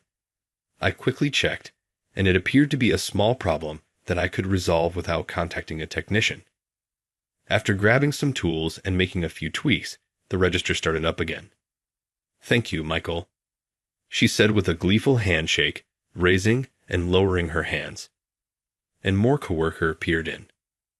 Could you come here for a moment, Michael? I completed arranging the section for trekking gear. Could you see if it appears to be in order? I followed him to the hiking area. Everything was in its proper place, including trekking poles, boots, and bags. I paused to look over the arrangement. This backpack is for women, right? It looks nice. It might be easier to access if it were positioned lower. Yeah, you're right, but I felt it looked better from above. Given that women are often shorter than men, why not place this barbell in a more noticeable location? Given all of the recent barbell accidents, I believe that if buyers see one immediately, they may be more likely to purchase one. Good point, he said, stroking his chin thoughtfully before starting to rethink the arrangement. At that moment, a second colleague emerged and exclaimed, "Michael." "Help, Michael." I'm not very good in English, but a foreign consumer is asking for product recommendations. They hardly comprehend Japanese. I went over to a customer trying on various baseball gloves after the almost crying coworker. I asked him what he was searching for in English and found out that he was joining a recreational baseball team. He wanted to know which glove was appropriate for his role. I arranged a few first baseman's mitts and described their characteristics because he played first base most of the time. The client was unsure after trying a few.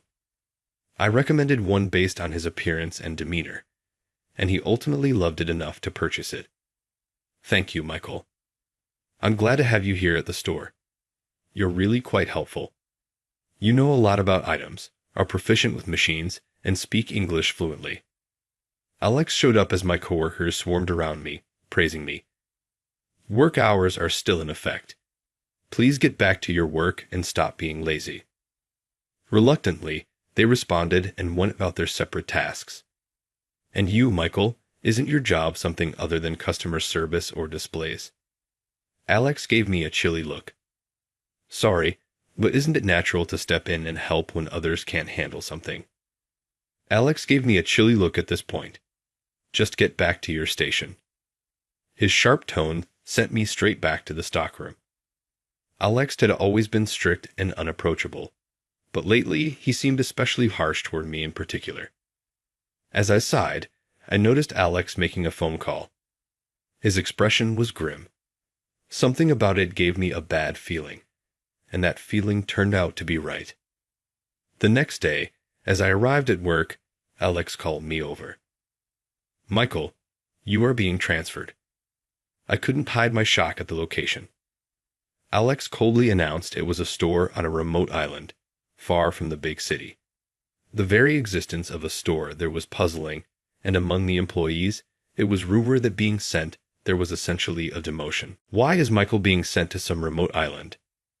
Alex, we'll be in trouble if Michael leaves. Employees who had apparently been eavesdropping voiced their shock and objections. But when Alex shot them a glare, everyone fell silent. This is a final decision. If you have complaints, take them to headquarters. After Alex's stern declaration and departure, the employees gathered around me. Michael, what are we supposed to do without you? That's definitely just Alex being spiteful. He's always been envious of you. I bet he's worried you'll take his position as manager since you're so capable. As my coworkers chattered noisily, I gazed out the window. The clear blue sky outside stood in stark contrast to the turmoil inside me. After about 3 hours of weaving through the waves on a jet boat, I arrived at my destination. Stepping off the boat, I took a deep breath, filling my lungs with the island's pristine air. Looking up, I saw seagulls circling in the cloudless blue sky. On the way to the store, where I'd been reassigned, I took in the sights of the island. Everywhere I looked, there were beaches, surfers, old houses, cliffs, lush greenery, and that vast blue sky. It was an incredibly peaceful place. The locals I passed all greeted me warmly with a good morning. Their expressions were calm and kind. Of course, I returned their smiles. Walking leisurely, I soon arrived at my destination. The entrance wasn't an automatic door, but a pair of swinging double doors. Excuse me, I'm Michael. I've been assigned here starting today. As I entered and greeted the store, a woman sitting at the register reading a book looked up. Her short, neatly trimmed hair suited her cute features perfectly. The moment our eyes met, I felt as if my heart had been struck by lightning. This was what people call love at first sight. Her wide, Jewel-like eyes opened even wider as she stared at me. When I tilted my head in confusion at her expression, she pursed her lips slightly. She might have been surprised that I'd arrived earlier than expected. Hold on a moment. She stood up and rang a bell sitting on the counter. As I admired her voice, which felt vaguely familiar and endearing, 4 men emerged from the back room. I'm Claire. I'm the manager here. Just call me Claire, and these are the employees. There are 2 more, but they're off today. I'll introduce them another time. As Claire introduced them, the 4 men lined up in front of me and greeted me with a quick, "Nice to meet you." I returned the greeting, and they promptly disappeared back into the back room as if their obligation had been fulfilled. Left alone with Claire, my heart began to race. If I remembered correctly, she was the daughter of the company president, Mr. Williams. I hadn't realized she was such an incredible person. If I had known, I would have worked harder to get assigned to her store sooner. While my mind spun with these thoughts, Claire continued speaking. This store is nothing like the one you worked at before. Hardly any customers come here, so just take it easy. Take it easy. I widened my eyes at her words and glanced around the store. Even so, everything here is neatly displayed and spotlessly clean. Oh, that's because we have an employee who loves cleaning. I nodded in understanding, though something about it still didn't sit right with me. As I stared at Claire, she frowned slightly, her cheeks reddening. What are you looking at? Adorable. No, wait. I pulled myself together and studied her again. Her eyes seemed to hold a mixture of hope and resignation. Claire, deep down, you don't really think it's okay not to work properly, do you? Ha. My words left her mouth hanging open in surprise. You feel like things need to be done properly, don't you? But maybe you're running away from something. As I puzzled over what that something could be, Claire's eyebrows shot up, and she glared at me. I told you. I don't think that, you idiot. Just go to the back room and learn how things work from someone else. She had called me an idiot right after meeting me. Well, maybe I deserved it for asking something so intrusive. Fair enough, I guess. Still, even when she's angry, she's incredibly cute. It made me want to impress her, so I decided to do the opposite of what she said and pushed myself harder the next day. While I was at the back room computer researching something, Claire appeared beside me. What are you doing? Just looking something up. Aha, well, never mind that. I'm going to show you around the island right now. I glanced up at the clock.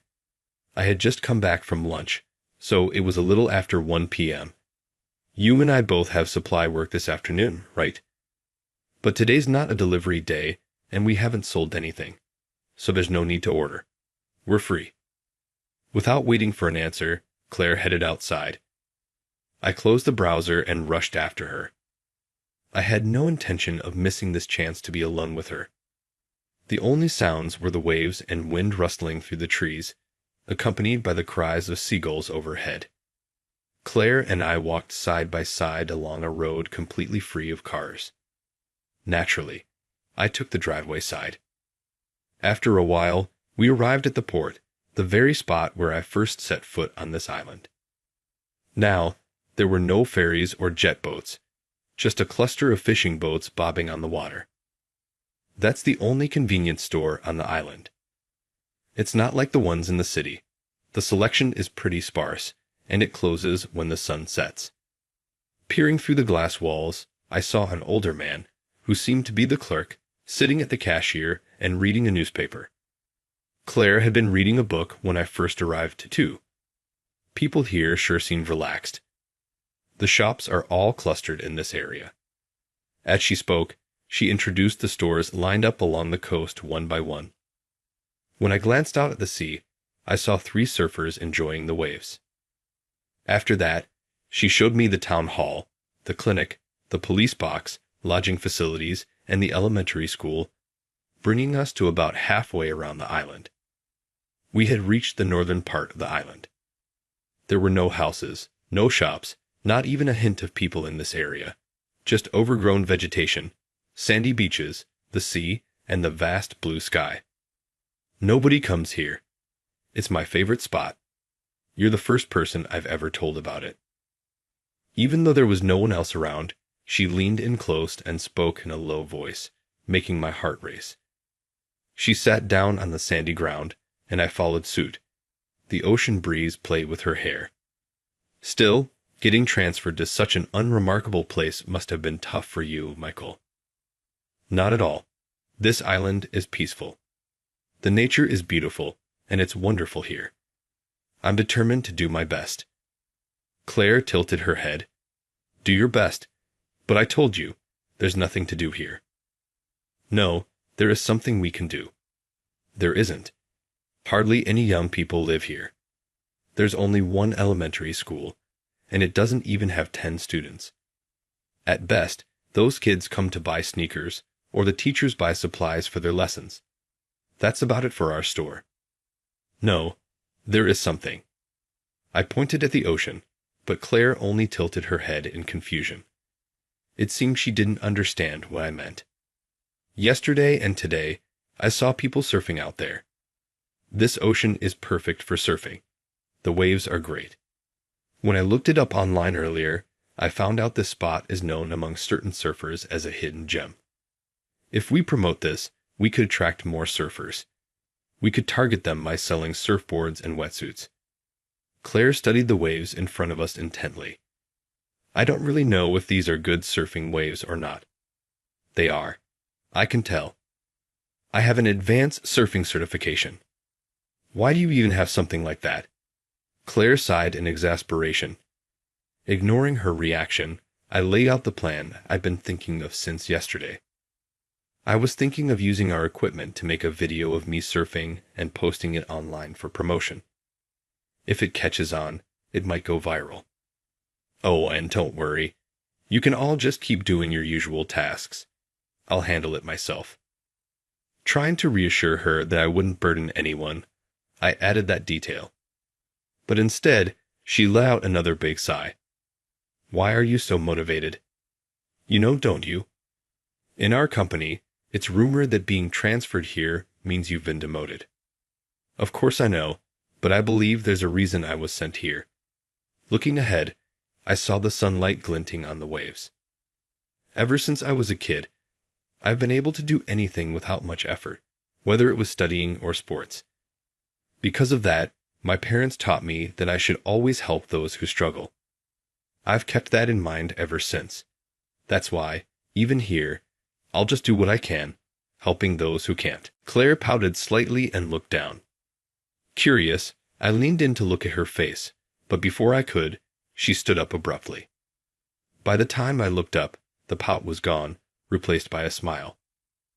Let's do it together then, not just me, but everyone in the store. We don't have much else to do, so why not try it for fun? Still sitting on the sand, I watched as Claire extended her hand toward me with a smile. The sunlight reflecting off the waves seemed to form a halo around her. Mesmerized by her radiance, I instinctively reached out and took her hand. Her hand was warm and steady as she gripped mine. The project, which we named the Surfing Spot PR campaign, was announced by Claire to the entire team. I've already contacted headquarters to request a full set of surfing gear. Once it arrives, we'll kick things off. Michael will do the surfing, Leah will handle filming, and Ryan will help with transporting equipment. Max will edit the video and use it for promotion. Meanwhile, Tyler, Lucas, and Jake will take care of the store. Watching Claire assign roles so efficiently, I couldn't help but stare in awe. Noticing my gaze, she gave me a triumphant look. Leo takes photos of the scenery around here all the time, so he knows the best angles. Ryan is strong, and Max is great at editing videos. As for Jake, he's a rain magnet, so it's best not to bring him alone. The employees burst into laughter at her remark. Even Jake, the so-called rain magnet, laughed along, showing no sign of dissatisfaction. And that was true for everyone else as well. That's amazing, Claire. You're so good at bringing everyone together. You've got real leadership skills. Not at all. she said, slightly flustered by my honest praise. When the full set of surfing equipment arrived, we immediately headed to the beach. The weather was perfect, with clear skies and ideal waves. Luckily, not a single other surfer was there. It was the perfect day for filming. It had been 3 years since I last surfed, back when I got my certification, but it didn't take long to get the hang of it again. Within 10 minutes, I was riding the waves smoothly. The waves here were easier to ride than any I'd experienced before. I got so into it that I forgot we were filming and just enjoyed surfing to the fullest. Michael, we've got enough footage. Let's take a break and head back. Hearing Claire call out, I glanced at my watch and realized I'd been riding waves for 2 hours. As soon as I became aware of it, a wave of exhaustion hit me. When I returned to the shore, I found Claire, Leo, and Ryan sitting on a spread-out plastic sheet. Leo was busy reviewing the footage, staring intently at the camera screen. I made lunch if you'd like. Help yourself, Claire said, opening a large lunchbox. Inside the box were homemade rice balls and various side dishes. My stomach growled loudly. Did you make this yourself, Claire? Well, yes, sort of, she replied, her cheeks tinged with pink. Grateful, I raised my hands in surrender and decided to partake. There's dessert, too. I didn't have time to make it, so I bought it from the convenience store. Sweet dumplings. Oh, I'll skip the lunch. Just give me the dessert, Ryan quipped. Hey, Ryan, that's rude, Claire protested. If Ryan doesn't want it, I'll eat it all myself, I said, pulling the lunchbox closer while Ryan grabbed the dessert package. Claire, though chiding me with "you'll get a stomach ache if you eat that much," seemed pleased watching me enjoy her food. The promotional video, edited by Max using Leo's footage, was uploaded to a major video platform. Thanks to Claire's connections with headquarters, in just one day, the video surpassed 10,000 views. While surfers were the primary audience, many viewers were also captivated by the ocean, sky, and natural beauty showcased in the video. This led to an influx of visitors to the island. We pushed surfing gear to the forefront in the store, resulting in a significant boost in sales. When even professional surfers started showing up, we were genuinely stunned. Moreover, the increased tourist interest in activities beyond surfing brought newfound vitality to the entire island. It was a welcome and unexpected outcome. And now, a toast celebrating our record-breaking sales. Claire cheered, kicking off our celebration. Though modest, it was a gathering in the store's back room after closing, with everyone sharing drinks and snacks they had brought. Claire's homemade dishes, like omelets and fried chicken, were a treat for me. You know, the store feels so different at night. Like it has a unique charm, like being in a school after hours, I remarked. Hearing that, Lucas nodded and said, "Yeah, that's true." Speaking of schools at night, that reminds me of ghost stories, Jake said. I heard there's an old one tied to this island from a local. What kind of story? Tell us. Ryan asked eagerly, his voice brimming with anticipation. Jake set down his beer can and adopted a serious expression. Long ago, a ship sank off the northern shore of this island. Apparently, it belonged to a group of troublemakers who had been plundering the surrounding islands. The locals decided to teach them a lesson and sabotaged the ship. It's said that the crew who perished in the wreck became vengeful spirits. Every night, they wander the northern beach, and those who see them are cursed with misfortune. A heavy silence fell over the group. Suddenly, Tyler clapped his hands, startling Claire, who jumped in her seat. Let's have a test of courage. We'll pair up and head to the northern beach. That sounds fun. Let's do it. Ryan chimed in enthusiastically.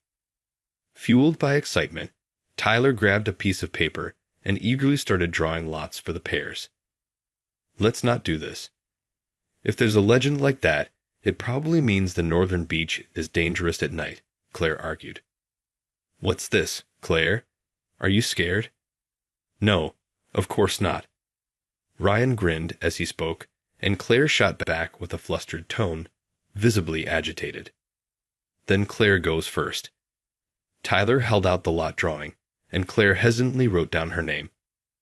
Okay, next is Michael, Tyler said, holding the paper in front of me with his finger strategically placed on one line. I tilted my head in question, but he just smiled brightly.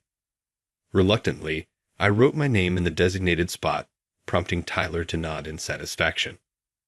Once everyone had written their names, the results were announced. I ended up being paired with Claire. Tyler, you set this up, didn't you? I whispered to Tyler, making sure Claire couldn't hear. He grinned mischievously. Of course I did. You like Claire, right? I'm rooting for you. Go for it. Far from being annoyed, I was actually grateful and thanked him. With a flashlight in hand, Claire and I headed toward the northern beach. The northern beach was the spot Claire had recommended earlier, saying no one ever went there. Perhaps the ghost story was the reason for its emptiness, even during the day. Unlike when she guided me around the island, Claire's pace was much slower this time. Are you okay? We can forfeit if you want. What do you think? I'm scared of ghosts too. Michael, not at all. Suddenly, I remembered one of my students from when I worked part-time as an online English conversation tutor.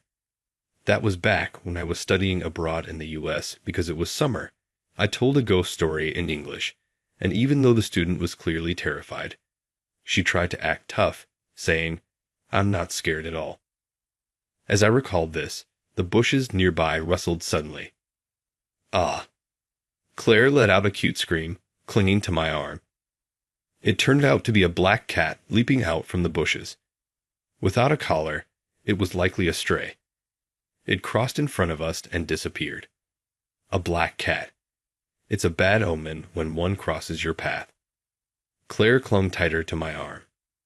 The softness I felt made my brain momentarily overheat, but I quickly composed myself. In Japan, a black cat crossing your path is considered good luck. The bad omen idea is more of a foreign superstition. Really? So it's the opposite here compared to overseas? She seemed relieved, loosening her grip, though she didn't let go entirely. I noticed her trembling slightly. I couldn't force her to keep going like this. Claire, I think I'm getting scared of heading to the northern beach. What should we do? You're scared? Well, if you're scared, then we have no choice but to forfeit. Exactly. If I'm scared, there's nothing we can do.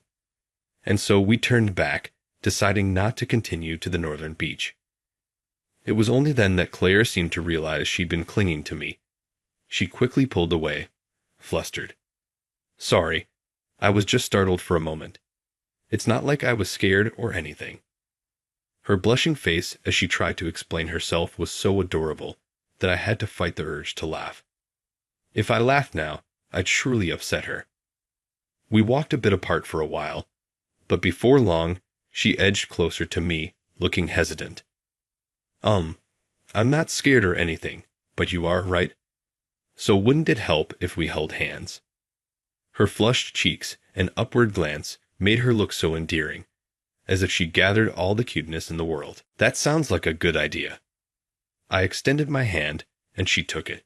Her grip was firm, and I noticed her exhaling softly in relief. Pretending not to notice, I walked on through the night. Hey, Michael, do you know why our store is on this island? I shook my head. Claire smiled shyly. This is the birthplace of my grandfather, the founder of Williams Sporting Goods. He started his first sports shop here, and that's how the company began. Even now, our company cherishes this island store because of that connection. Claire gazed up at the night sky. Following her lead, I looked up to see a stunning canopy of stars spread out above us. The deep navy carpet of the night sky, scattered with countless jewels, was a breathtaking sight that could never be seen in the city. Being entrusted with such an important store just because I'm the president's daughter has always been a huge source of pressure for me. I use the lack of customers as an excuse to escape from that pressure. But thanks to you, Michael, I've changed. Seeing you work so hard and stay positive made me realize I need to work hard too. Thank you. And also, Claire paused for a moment and looked down. I'm sorry for getting mad at you the day you first arrived on the island. What you said hit too close to home, and I couldn't help but snap. I didn't mind at all, I said. At that, Claire placed a hand on her chest in relief and smiled at me. Her smile shone brighter than the countless stars above us. As tourists and surfers visiting the island became a regular occurrence, our sales growth began to slow down. We need to come up with a new plan, Claire murmured. Lucas, who was cleaning, furrowed his brow and said, What if we invite professional surfers from abroad? When I suggested this, Claire and Lucas both exclaimed, What? In unison. Hearing this, Leo and Tyler peeked out from the back room. Most of our current customers are Japanese, right? So our next target should be foreigners. We can invite professional surfers from abroad to actually surf here and then use that as a promotional strategy. The idea is solid, but I can't speak English, Leo said, and Tyler nodded in agreement. Claire and Lucas can, right? You both handled those foreign tourists the other day, I said.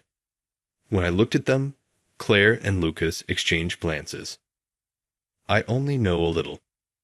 I left most of it to Claire that time, Lucas admitted. True, Claire is really fluent and confident, I added. Well, it's all thanks to certain experiences, Claire said, raising her eyebrows slightly. In contrast, Lucas frowned.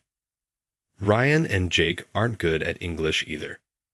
I'd be worried about bringing in foreign customers with our current ability. It's fine. I'm confident in my English.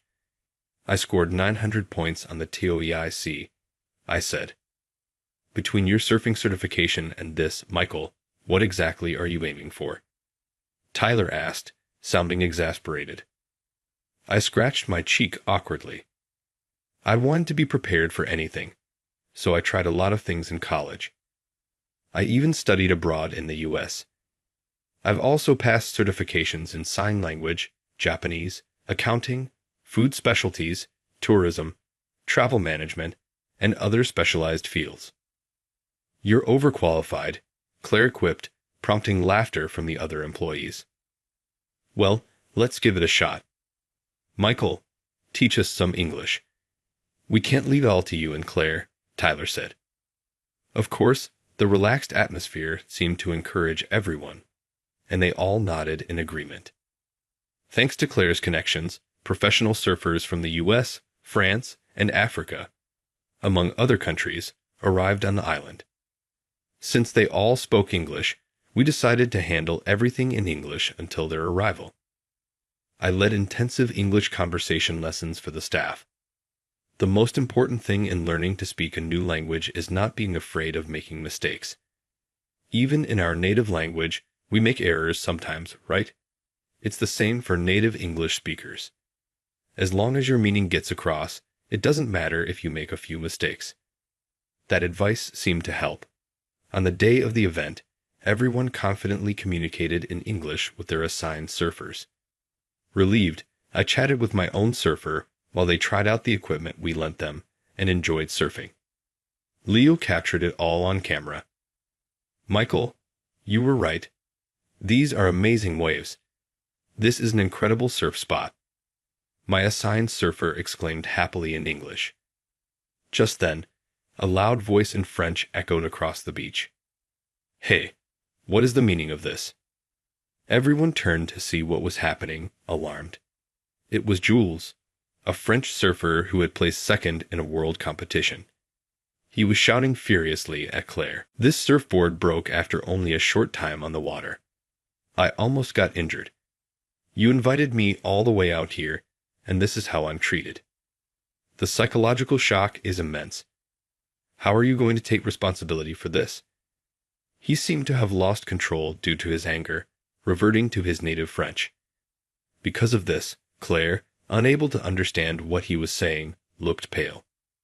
I told my assigned surfer to wait for a moment and headed over to them. As I got closer, I could see that Claire was on the verge of tears. It pained me to see her like that. I gently moved her behind me and stood in front of the still angry surfer. In fluent French, I said, "Please calm down." Hearing this, his expression shifted.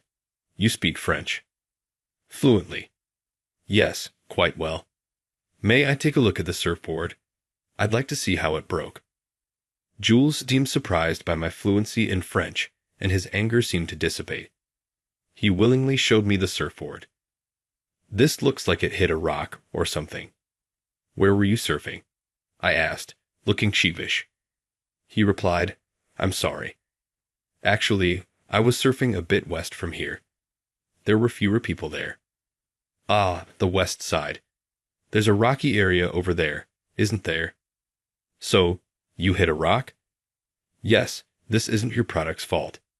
In my panic, fearing for my life, I lashed out and blamed you. I wasn't thinking clearly, and I'm sorry for that. He bowed his head to me first, then turned to Claire and repeated his apology in English before bowing to her as well. The surrounding crowd erupted in applause, cheers, and whistles. Relieved that the crisis had been averted, I felt a weight lift off my shoulders. After guiding the surfers back to their accommodations, we returned to the company housing where everyone headed to their rooms. However, as I reached the entrance, I felt a small tug on my sleeve. It was Claire. I decided to stay. Thank you for earlier, when Jules came back from the ocean and suddenly started yelling. I couldn't understand him and got really scared. As she recalled the moment, tears began streaming down her face. A sharp pain tugged at my heart, and I instinctively pulled her into an embrace. Claire seemed surprised but didn't push me away. Instead, she wrapped her arms around my back. "Still, Michael, it's amazing that you can speak French too. Just how many languages do you know?" While still holding her, I counted on my fingers. "Let's see, 4, no, 5. "That's more than I expected," she said. She paused for a moment before giggling softly and resting her forehead against my chest. Our bodies pressed together, and my heart raced like a drum. "Thank you, Michael." The sound of the waves gently surrounded us. The PR campaign involving foreign professional surfers was a success. Now, international visitors came to the island frequently. They bought surfing gear from our store, boosting sales even further. Additionally, we started a volunteer program teaching English to the islanders. In this way, the entire island became lively once again.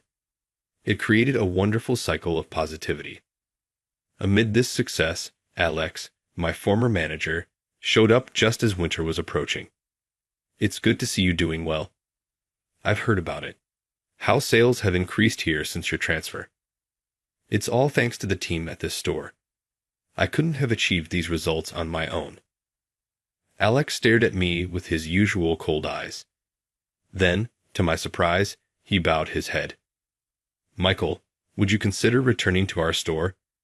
Ever since you left, things have been going wrong and sales have been plummeting."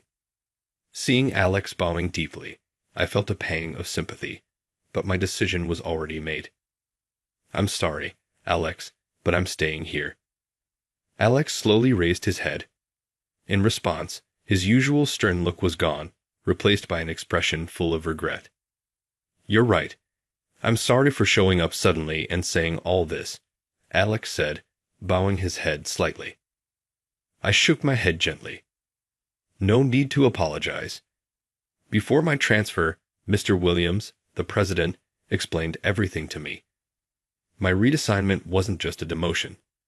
It was for the sake of your team. You were worried that because I did everything, no one else would have the chance to grow." Alex remained silent, his gaze cast downward. "You interviewed me during the hiring process, didn't you? Do you remember when I mentioned studying abroad in the US? You said just knowing English isn't enough in today's world. I was so inspired by those words that I worked hard to learn as many languages as I could before joining the company. Thanks to you, I can now use my multilingual skills. You didn't just teach me the value of languages. You also showed me the challenges and joys of work. Thank you. As I spoke, Alex finally raised his head. Do you not resent me, even though I'm the one who demoted you? Well, I was shocked when you told me I was being transferred, but now I understand the reason. Besides, I've gained so much from being here that I'm grateful, not resentful. A single tear slipped from Alex's eye. He quickly wiped it away with his sleeve and let out a sigh. I've been telling my team not to rely too much on you, yet it seems I was the one who depended on you the most. I need to get my act together. With those words, Alex stood up, bowed once, then left the store. I followed him out to the storefront. Alex, you're doing great. Your store will bounce back in no time. Good luck. I called out loudly to his retreating back. Alex didn't turn around, but he waved his hand gently as he walked away. After his figure disappeared from view, I returned to the back room.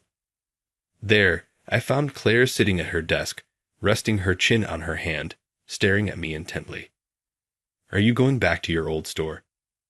No. Claire let out a relieved sigh. Her sense of relief made me happy as well. Michael, there's somewhere I'd like you to come with me after work, she said, blushing slightly and sounding hesitant. I nodded immediately without hesitation. After work, Claire led me to the northern beach. The sun was still high, but as usual, the place was deserted. Are you okay coming here, Claire? I'm fine. I've come here plenty of times during the day, and nothing's ever happened. It seemed that Claire was confident as long as the sun was shining. I found that part of her endearing and couldn't help but smile softly. She stepped onto the beach and came to a stop. I stood beside her. My father also asked me to return to the headquarters. I think it's because of the store's recent success, she said quietly. Her words surprised me, but I still want to stay here. I want to keep working with the team and bring even more life to this island. So, I said no. I turned him down for the same reason. Hearing that, Claire smiled warmly at me. In that case, Michael, I'd like you to teach me another language like you did before. Before? You really don't remember, do you? She said, puffing out her cheeks in mock annoyance at my confusion. Michael, you used to be an online English tutor, right? Back when I was a student, I was one of your students. Oh, you were the one who got really scared when I told a ghost story. I was not scared.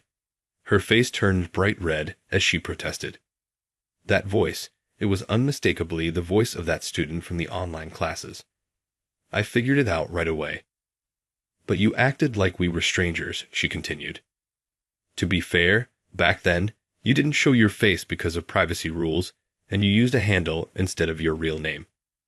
With just your voice as a clue, even I couldn't figure it out immediately. Claire shrugged, then quickly nodded in agreement. You're right.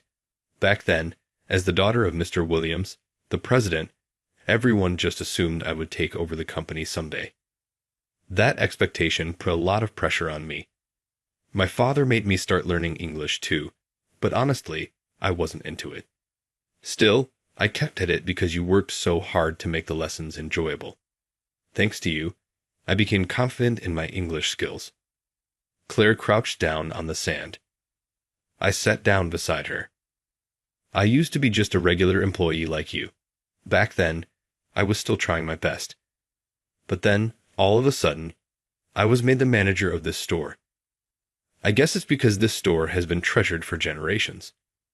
Over time, I realized that I was also responsible for the livelihoods of the people working here. That realization made the weight of my role feel overwhelming. I ended up running away because of that. But I'm not going to run away anymore. Her determined eyes met mine, piercing straight through me. My heart skipped a beat, as if she wouldn't let me escape. She grasped my hand. I love you, Michael. I felt that way ever since you taught me English. It was because of you that I found the strength to keep going. So Claire seemed to shine brilliantly before my eyes. I realized with certainty that falling in love with her at first sight had been inevitable. I love you too, Claire said as I leaned in closer, Her eyes widened slightly, and a blush spread across her cheeks. Then, as if making up her mind, she closed her eyes tightly. My heart overflowed with affection, unable to hold back. I gently kissed her. A year had passed since my transfer. Looking at the calendar hanging in the back room, I marveled at how quickly time flies. "Michael, a customer's asking for you," Lucas called out to me. When I stepped out, I saw Joe's, the French surfer CLA had worked with during our international campaign. I greeted him with a big smile. "I watched the broadcast of the recent World Championship. Congratulations on your win." As soon as I congratulated him, he scratched his head bashfully. "You're still going strong, I see," he said, glancing around the store. Indeed, there were several customers browsing inside. Lucas, who had just called for me, was now explaining surfboards to a customer who seemed to be trying surfing for the first time. Claire was busy at the register, handling payment. "Thanks to you using our surfboards and wetsuits to win, Williams's name has spread like wildfire in the surfing world. Not only has this store seen more customers, but headquarters has been flooded with orders." "That's great. I hope this makes up for what happened back then." "It more than makes up for it. It's paid back with interest," I said, responding with the biggest smile I could muster. Jules gave me a right grin. At that moment, Claire approached us. It seemed she had left Tyler in charge of the register. After exchanging a few words in French with Claire, Jules turned to us with a smile. "I heard you're getting married. Congratulations. News travels fast." "Thank you," I replied. CLA and I were soon to be married. On CLA's left ring finger was a matching wedding band, identical to mine. As she laughed bashfully, I added, "We're planning to have the wedding here on the island." "That's a great idea. The sea and sky here are beautiful. It'll be a fantastic wedding. Make sure to invite me." "Of course." After a firm handshake, Jules said he was heading to the ocean for some surfing. "We're going to have a lot of guests, huh?" "Your old manager Alex is coming too, right?" Claire asked. "Yeah, I'm glad everyone will get to see you on our big day. Although, your wedding dress will be so stunning. I kind of don't want anyone else to see it," I teased. "Michael, stop it," Claire pouted, but her expression quickly softened into a smile. "I've always been able to handle things effortlessly since I was a child. It's a unique ability, and I was taught to use it for the benefit of others, which I've always tried to do. But relying on that alone can stifle not only the growth of those around me, but also my own. Working together with those around me, by doing so, everyone can grow and a positive cycle is created. I vow to continue collaborating with Claire, my co-workers, the islanders, and those who visit, to further develop Williams and this island together."